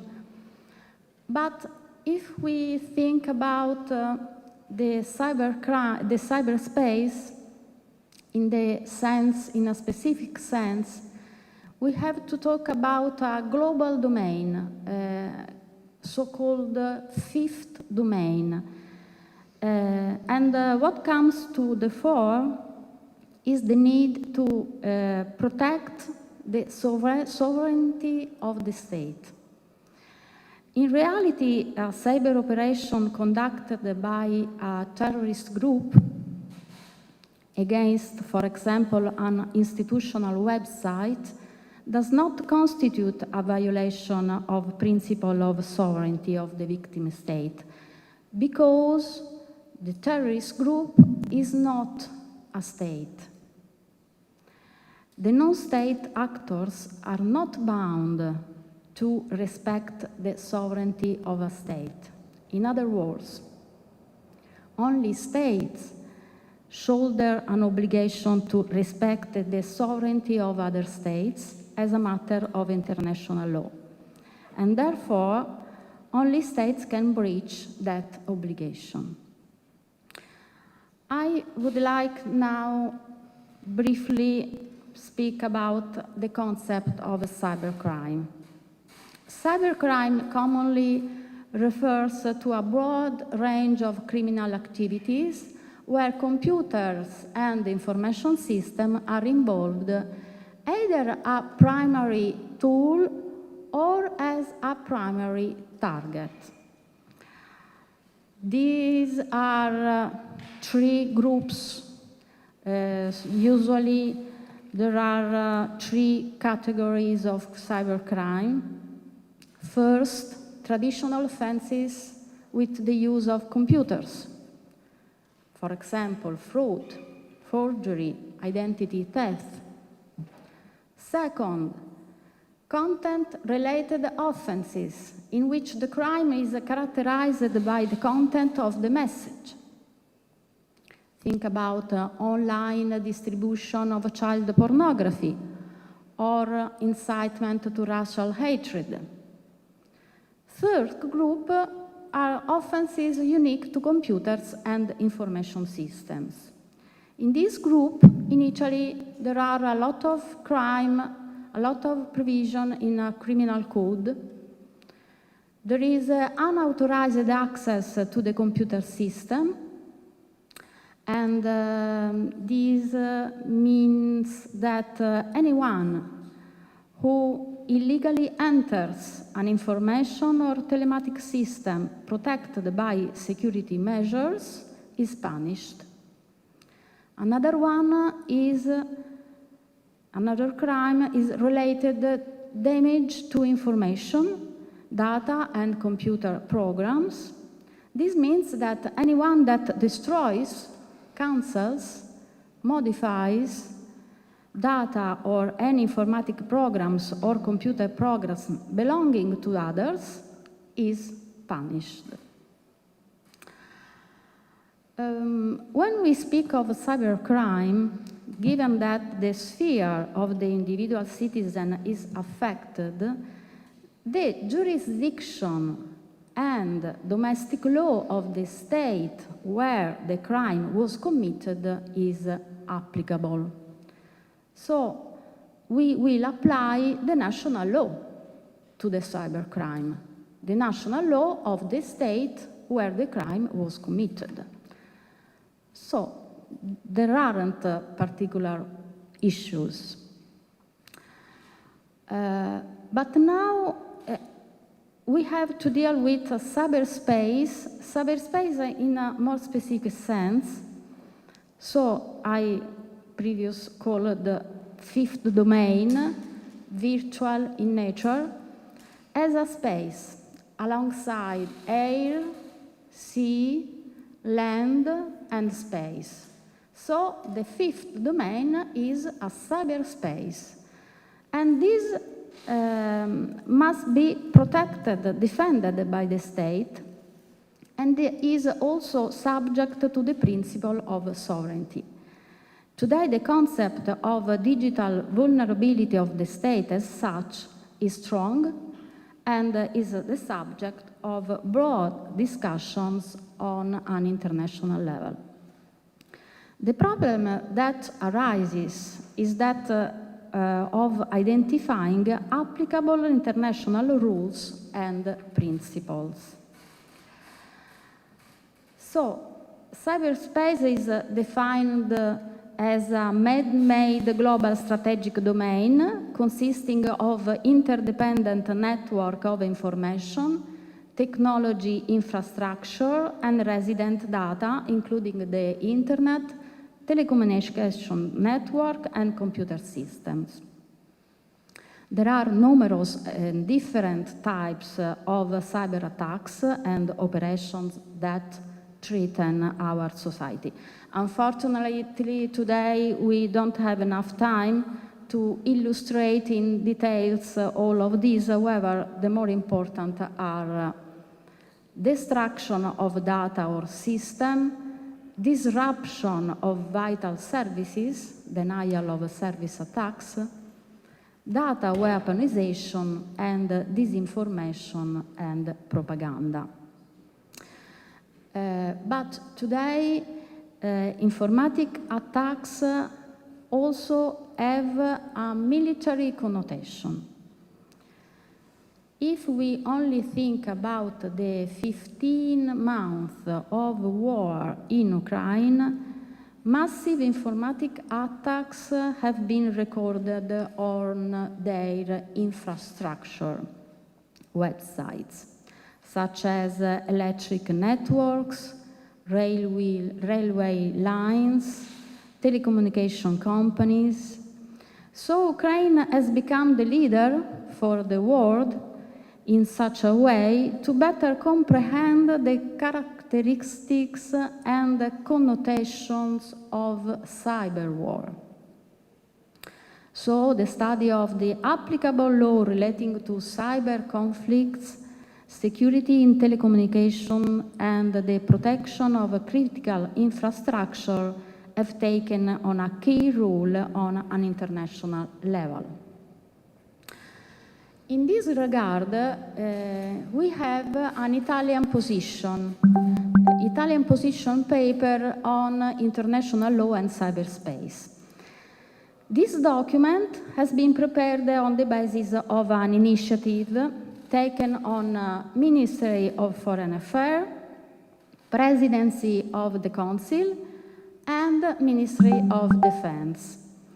And this document was sent to the United Nations in 2021 in response to a recommendation contained in the report of the open-ended working group of the first commission of the UN General Assembly.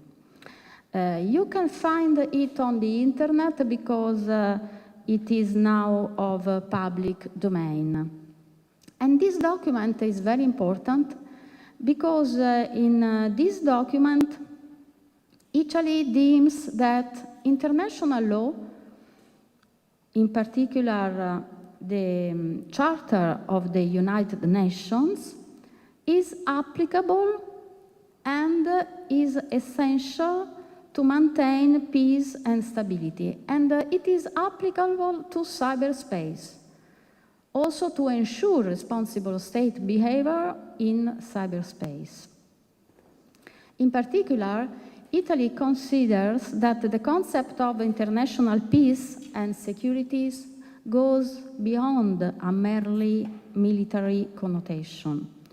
Therefore, the rules and principles of international law, be customary or treaty-based, are applicable to activities, to all the activities in cyberspace. The problem is how. Because there are existing rules, but these existing rules and principles of international law gives rise to significant difficulties inherent to the technical features of cyberspace.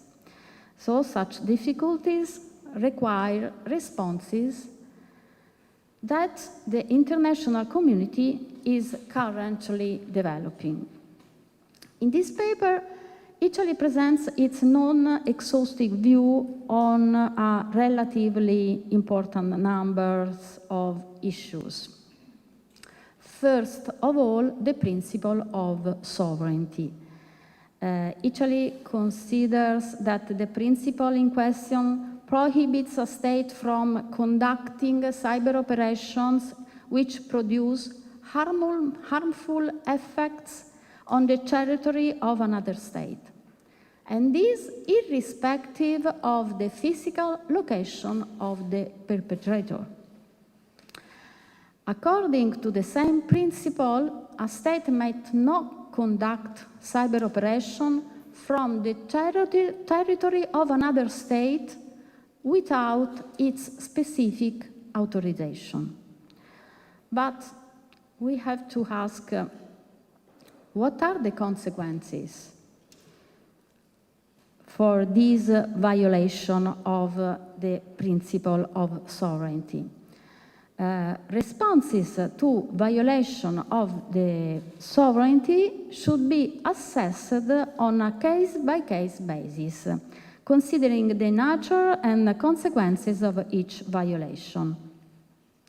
In this sector, Italy deems that is applicable the law of state responsibility of 2001. In this regard, we have to say that attribution is very important, the principle of attribution. And Italy deems that attributing responsibility of cyber activities is a complex matter, and it is a national sovereign prerogative. So we need to attribute cyber attacks to its author on the basis of factual elements related to relevant circumstances of the case. Another principle, important principle, is due of diligence, meaning that every state is under obligation not to allow its territory to be used for acts contrary to the right of another state. And so a state should take all reasonable measures concerning activities in cyberspace in order to prevent, in order to eliminate or mitigate potentially significant harm to another state. And this is an obligation of conduct, not one of result. The third is countermeasures. the right to take countermeasures, which is the right of self-defense, meaning that the victim state can take adequate countermeasures in response. But with regard to the use of force, and the use of force is a very, very important concept. The definition is inside the UN Charter. We have to ask, when does a cyber operation falls within the scope of prohibition of the use of force in the sense of Article 2 of the UN Charter, and when does a cyber operation falls within the concept of armed attack. Armed attack is the gravest form of use of force in the sense of Article 51 of the UN Charter. Also, in this case, Italy deems that, we have to see the effects and the consequences. And when the effects and consequences of a cyber operation are comparable to those of a conventional use of force, resulting in physical damage of property, human injury, loss of life, and interruption of services relating to critical infrastructure. So, in this case, we have use of force. And in relation to the notion of critical infrastructure, we have to see the EU directive of the European Parliament, according to which a critical infrastructure is any system that is essential for the maintenance of crucial functions of a society and the economy that deal with health, food, security, transport, energy, information system, and financial services. In the end, in conclusion, about human rights in cyberspace, Italy considers that international law relating to human rights is applicable to cyberspace in the same way as it is applicable to analog world. The same way. So each state is bound to protect human rights both online and offline, including but not limited to freedom of opinion and expression, the right to access information, and the right to privacy. So the challenges that await us are therefore many. I think that we will talk about the digital vulnerability of the state as such for many years to follow. Thank you for your attention.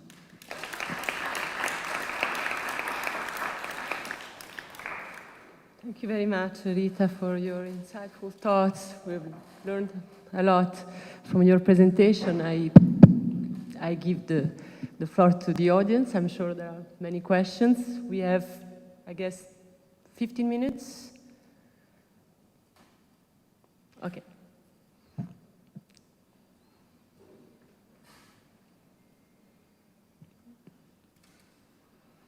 Is there any question? Yes? I was going. Yes. So my presentation goes, my question goes mostly to Denise, because I think throughout the entire conference we've been hearing about like the potential of technical standards, etc.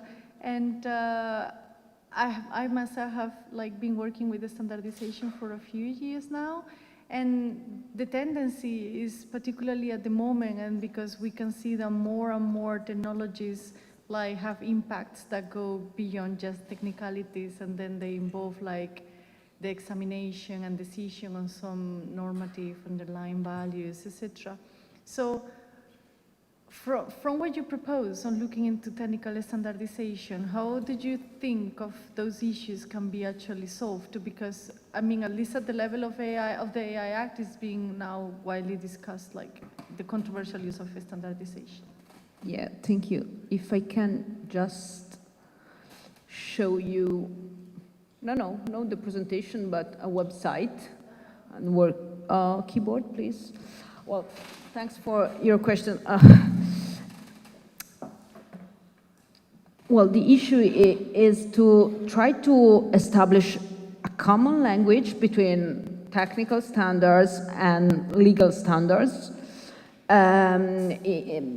As far as my experience is concerned, in a project that I wanted to show you, Valkyrias, it is a project related to data management in case of disasters recovery in order to provide a first response towards the management of the crisis. We are dealing with technical standards related to blockchain, to digital platforms, to drones or to wearable devices that shall be safe, secure, robust, and we deal with the ENISA standards related to the cybersecurity and the technology. And on the other side, we are dealing with the ethical legal framework that is ongoing. We started 2 years ago, and now we have the last deliverables in September, and we need to add the AI Act or the Cyber Resilience Act and so on. So the first, we had to develop a methodology in order to talk on the same topic, because we needed to promote a way to pre-standardize the procedure for first response actions, and to go at the same in the same path, lawyers and software engineers. So. We firstly develop a common language, what is meant for data, what is meant for interoperability, and I found that I had a different perspective of what is interoperability is a legal principle, and for them it is a way to interpret some standards, and then we start to work on data. What are they are playing with data, so they are the stakeholders playing with data. I'm the one who gives advice on how to deal, how to govern, and how to make those data as open as possible and as close as necessary. And from that perspective, we start to develop a minimum data set for that kind of purposes. That's why in my presentation I supported this bottom-up approach, looking at case by case in order to analyze which kind of data, how we can solve this kind of problem. It's a huge work, because if we do it with all kind of application and solution, it's impossible. But on the other side, if we start to have best practices by developing this kind of bottom-up approach, perhaps we can arrive then to harmonize in a faster way. So thank you for your...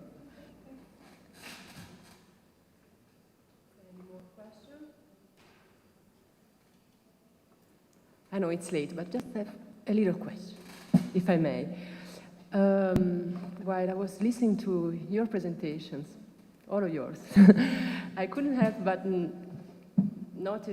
think about a kind of blind spot of the discourse on the digital vulnerability of children, and that is the digital vulnerability of parents. I'm not just referring to parenting practices, which are quite obviously pose problems, to the right of self-determination of children, but also to possible devices, legal tools to improve digital awareness of parents dealing with toys, social network, vis-a-vis of their children. So I was wondering if, according to your taxonomy or to your thoughts, this probably this possible trigger, no, for children digital vulnerability was taken into consideration. May I try to answer, or in any case to say something about this? I agree with you in the sense that for sure in many situations our children are more digitally literate than we are. So probably the idea of using the taxonomy we proposed can emphasize also this aspect in the sense that we can refer to the idea of situational vulnerability, which is not inherent to the minor children just because of the age, but because of the environment where she lives in. And with the environment, I mean the ecosystem, so also the relationship with parents and also other children of the family, which can be lower aged or higher aged, and can be also an interface in order to upskill or ameliorate their capacities. So first this point. And then the idea of pathogenic vulnerability, of indicators of pathogenic vulnerability, again came because, in my opinion, the answer of the legal system or of the market, or in the case of Kyla and so on, the US federal authority or the German authority which was competent, was correctly to forbid the sale of these toys. But we have to pay attention, because forbidding, we are not upskilling children in order to interface with this kind of technologies and this kind of apparatus, and also we are not educating them to be aware of dangers, and also to we are not empowering them in order to I would say to go through these vulnerabilities and become, with an expression that I hate, resilient, because I think it's too much linked to neoliberal approach to many aspects that is not the time and the moment to investigate. Sorry. Thank you, Alessandra. I would like to follow up, but I think we need to close the discussion. I'm really grateful for this wonderful panel. I had the honor to chair. I thank all of you, and we'll leave the floor.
It's on? Now it's on, sorry. So we are perfectly aware, we are the only, final part before the lunch, so we will be rather brief. But let me start by thanking all of you all speakers and all participants for being here and for having shared with us your knowledge and your thoughts. Of course, many thanks to our Ferrara convener, Alberto De Franceschi, who was able to organize solo this wonderful conference. And many thanks to all the other members of this Digital Vulnerability in European Private Law project, but particularly special thanks to the two members who had the idea, who put together the team, and who made us one, the money that allowed all of this become true. So many thanks to Claudia Modio from Ferrara University, and many thanks to Camilla Crea, who is trying to disappear over there from Sannio University. So you already know, because Alberto already told us yesterday, that the project is funded by the Italian ministry, that is running till 2025. We are 19 members. Most of us, we are private and private comparative lawyers, but we also have in the group some computer scientists, some philosophers, some sociologists, and some psychologists. And moreover, we have a scientific committee made of very distinguished scholars who are acting as external advisor to help us, and many thanks to them as well. So what do we aim to do in the future? Alberto already reminded that the goal of our project is to unlock the potential of the notion of digital vulnerability in Europe by examining whether and how national and European, whatever it means, private laws might be reimagined for the protection of the digitally vulnerable, whereby digitally vulnerable we tend to refer to human beings, although of course, as we saw these days, the list of vulnerable actors might definitely be much broader than that. And you already know that even though our main interest is in European private law, we are also interested in understanding what digital vulnerability means for disciplines other than law, for sectors other than private law, and for jurisdictions other than the European ones.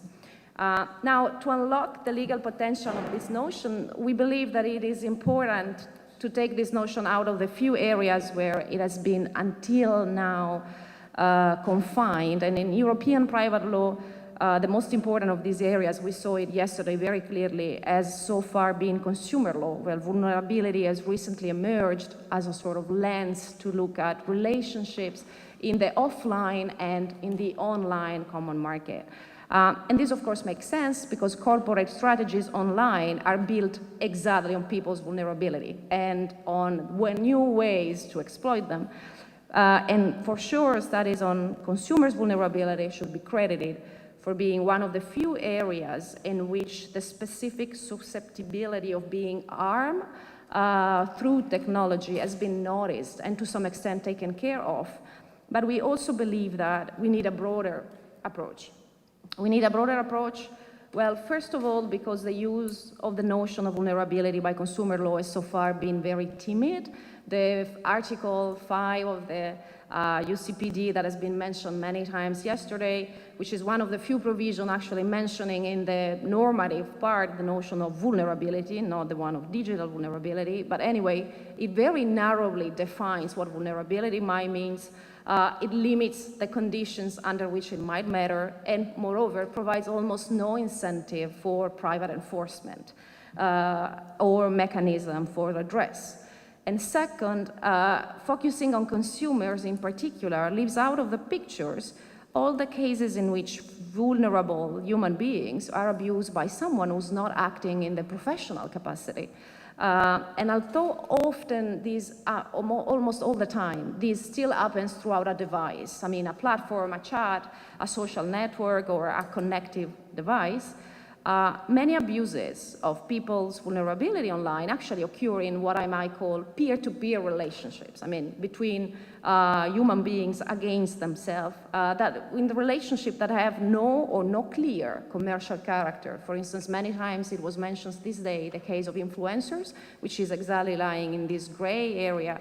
But we might also think of fake news or cyberbullying or non-consensual sharing of intimate videos, dangerous challenges on TikTok, and so on and so forth. Now, of course, we perfectly understand that broadening too much, adopting an undifferentiated notion of digital vulnerability might turn out to be unworkable and for sure not particularly politically sound. And we are also aware that not all forms of vulnerability matters for everybody under every circumstance and in every domain. And this is why in the next phases of the project, we are planning to explore more in detail which forms of digital vulnerability matter for whom, under what circumstances, in which domains, as well as in understanding possible strategies to cope with them. You already, of course, presented many very interesting thoughts on these issues, but we welcome any future thoughts you might have. And now you might ask yourself, where shall we present these future thoughts? And my answer is we have 2 other conferences ahead. We will organize in particular, Amalia Diurni from Rome Tor Vergata will organize in Rome in April, May 2024, the second conference under the project that will examine how the notion of vulnerability is used within and outside the private law field.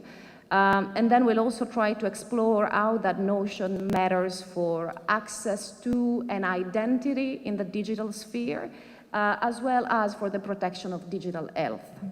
And then after that, so now we are talking about spring 2025, we will have the third conference that will focus on the impact of digital vulnerability on enforcement and on contractual entities, especially remedies, so redress and mechanism for compensation or any other kind of remedial mechanism. And that will be held spring 2025 in Trieste. So we hope to welcome all of you again, either in Rome and or in Trieste. In the meantime, before I leave the floor to Rainer for the concluding remarks, I just like to show you, this is our newly branded website. And here, among other stuff, you might find, useful references about literature that might matter. And if you have any suggestions, if you want to add something, please feel free to write here. You have all our contact. You can subscribe the newsletter. So we will try, to keep you updated and to engage in a dialogue as much as we can in order to share whatever finding we have. So thank you very much once again, and we hope to see you again next year and the one after. Thank you.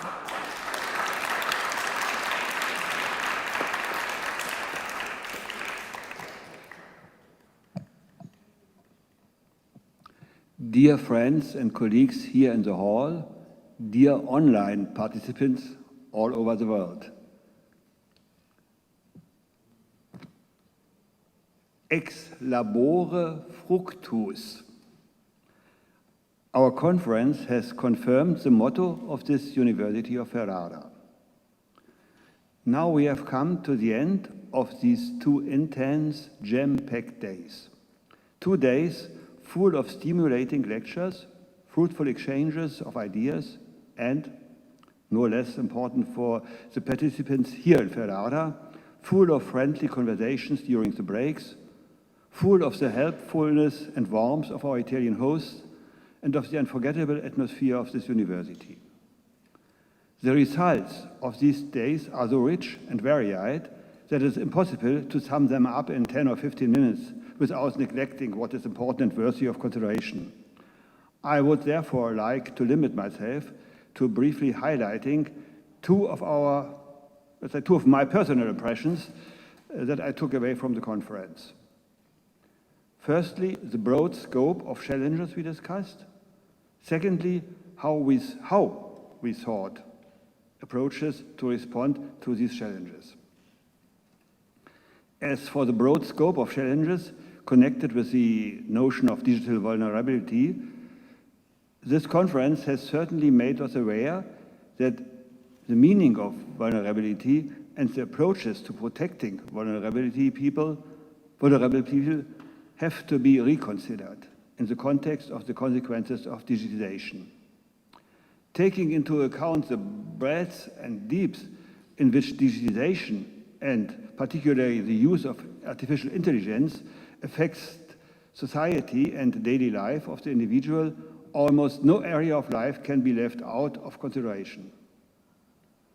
Looking back at our discussions, my impression is that there is not just one type of vulnerability in this digitized world. Rather, we have to deal with various possible kinds of vulnerability and correspondingly various theories of vulnerability, as Gian-Claudio Malghieri explained to us this morning. One of these kinds of vulnerability was already outlined by Teresa Rodriguez in the first section.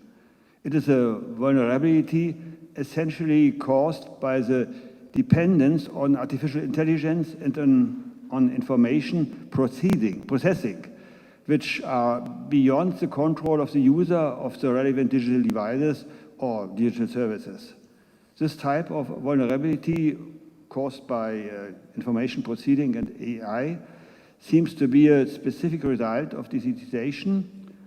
Unlike the traditional vulnerability of consumers, it can also extend to professional activities, as expressed by the proposal to use the notion of augmented consumer. However, this approach raises the question how to distinguish digital vulnerability and structural weaknesses of a party caused by digitization, particularly to define which are the specific features which characterize vulnerability and what is the difference against normal weaknesses. Nevertheless, certain types of digital vulnerability, closer in the traditional meaning of this notion, can relate to specific groups of individuals and specific phases of the life. For example, the specific vulnerabilities due to the social situation and role, because of income and education, or the child and youth vulnerability, as we heard, smart toys, TikTok problems, bullying at school. Remember the last section. Or the exploitation of digital weaknesses of old people. Even with death, by the way, digital vulnerability does not end. The eternal memory of the internet outlives the individuals and allow access to what the individual wanted to guard for himself personally during his life. And even more, the manipulative power of artificial intelligence can change posterity's image of him or her, literally and figuratively. For example, what he or she wrote or painted could be changed. Post-mortem, so to speak, fiction may take the place of the real personality without the person whose personality has been violated being able to defend herself. In other words, the digital revolution has brought enormous advantages to all of us, to humanity, but for what rightly may be called progress, has also caused vulnerability as a side effect in many situations. Here, the law is called upon to help minimize the vulnerability and to ensure the compensation for injuries as far as possible. For lawyers, the task that has permeated our discussions over the last 2 days is accordingly to identify the multiple types of vulnerabilities and to evaluate the concepts and tools that law can use to respond to each of them.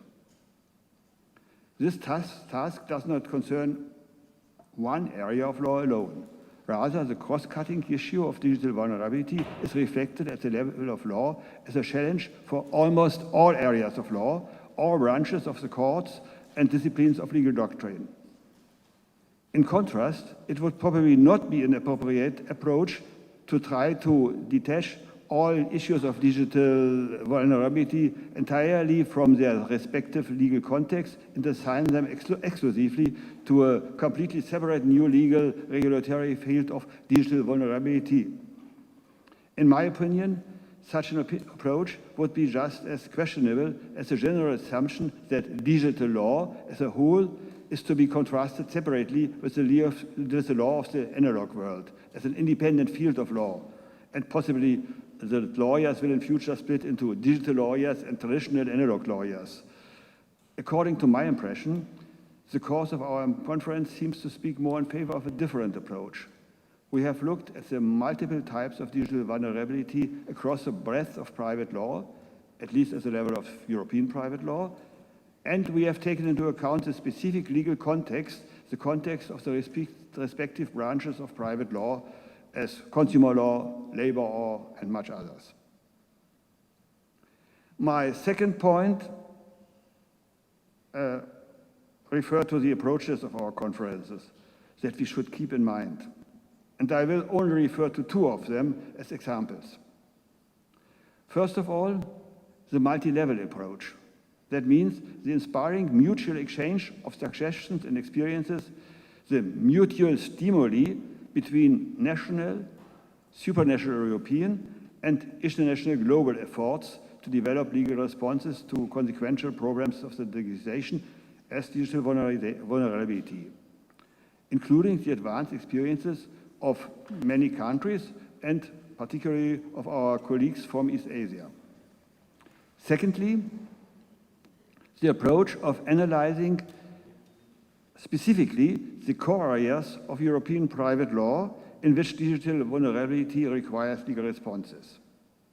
This approach covered the rules on unfair commercial practices, the general contract law, including its basic principles of private autonomy, the issue of power and harm, etc. It covered the relationship between contract and constitutional law, the private and national law, the labor law, and above all, consumer law, to which several sections at our meeting devoted themselves from different points of view, both for general issues and for specific areas such as credit sector and insurance sector. I cannot mention all the important topics that have been discussed in this context, nor the speakers who have given us inspiration. I would like to console myself and you with the fact that we will hopefully soon be able to study this wealth of ideas in detail in a conference volume. I limit myself here to 3 sentences with regard to consumer law as an example of the results. Our research on digital vulnerability seems to fit into a notable trend in European jurisprudence and legislation to focus on the vulnerable consumer and no longer just on the average or empowered one. Secondly, furthermore, the considerations of our conference can help to advance the current discussion, challenging the traditional concept of consumer from different perspectives. For example, Mateusz Groszowski's concept of a post-consumer society, Piotr Tereszkiewicz and Katarzyna Polonsky-Gies' reflections on the questionable evolution of the notion of consumer in EU law, Teresa Rodriguez's considerations on automated contracting and the new asymmetry with regard to information processing, which lead to the concept of the augmented consumer. Thus, thirdly, the discussions about digital vulnerability will be embedded in a discussion about the concept of the consumer in the digital age and will contribute to a new understanding of the consumer and even of consumer law. In this respect, and in many other respects as well, our conference showed that we are on the right track, a path that promises to lead to valuable results, but also that we are only at the beginning of the road. In my opinion, as some of the next steps, it could be really helpful to check or to supervise our approaches and our first results from the perspectives of other disciplines dealing with vulnerability. As a sociology philosophy, I refer to the proposal, to the presentation of Marta. Furthermore, it could be very helpful to step forward on the legal field, particularly with respect to the regulatory instruments. The regulatory instruments to protect vulnerable people, we should give special attention to that, because we started to discuss this issue with a lot of inspiring suggestions, and we could continue on this ground to achieve clear-cut results useful for legislation and generally for legal practice. And this could be a very important result of this network. Results, proposals for legal practice, how to adapt the classical instruments to the new risks, from self-regulation to mandatory rules, for example, on information duties or fairness control of contract terms, and so on.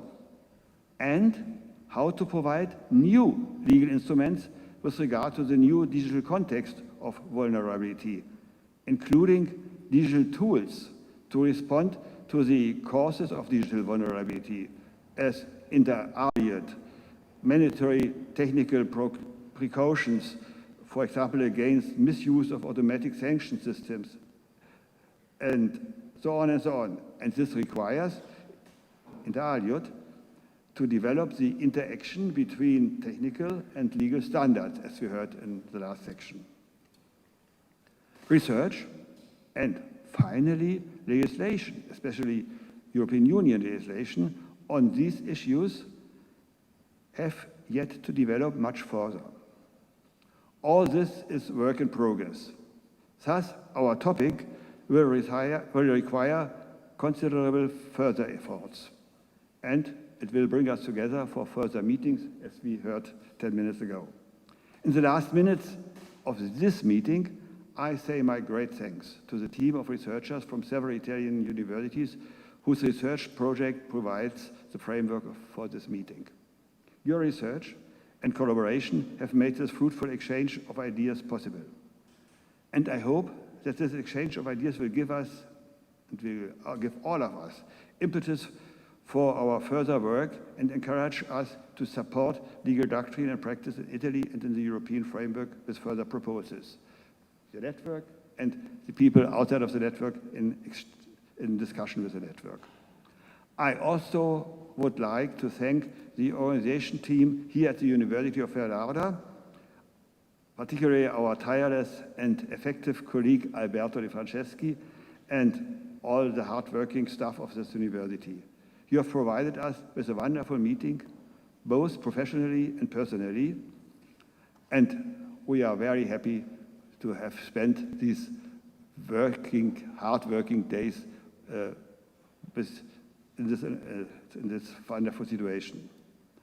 Let us hope together that the content and style of this conference can help to raise awareness of the task that digital vulnerability poses for European private law, and that they can ultimately contribute to protecting effectively those who are vulnerable under the new auspices of the digital age.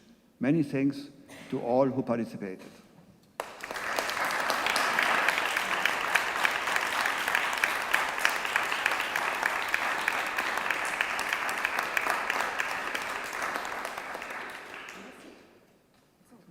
It's done.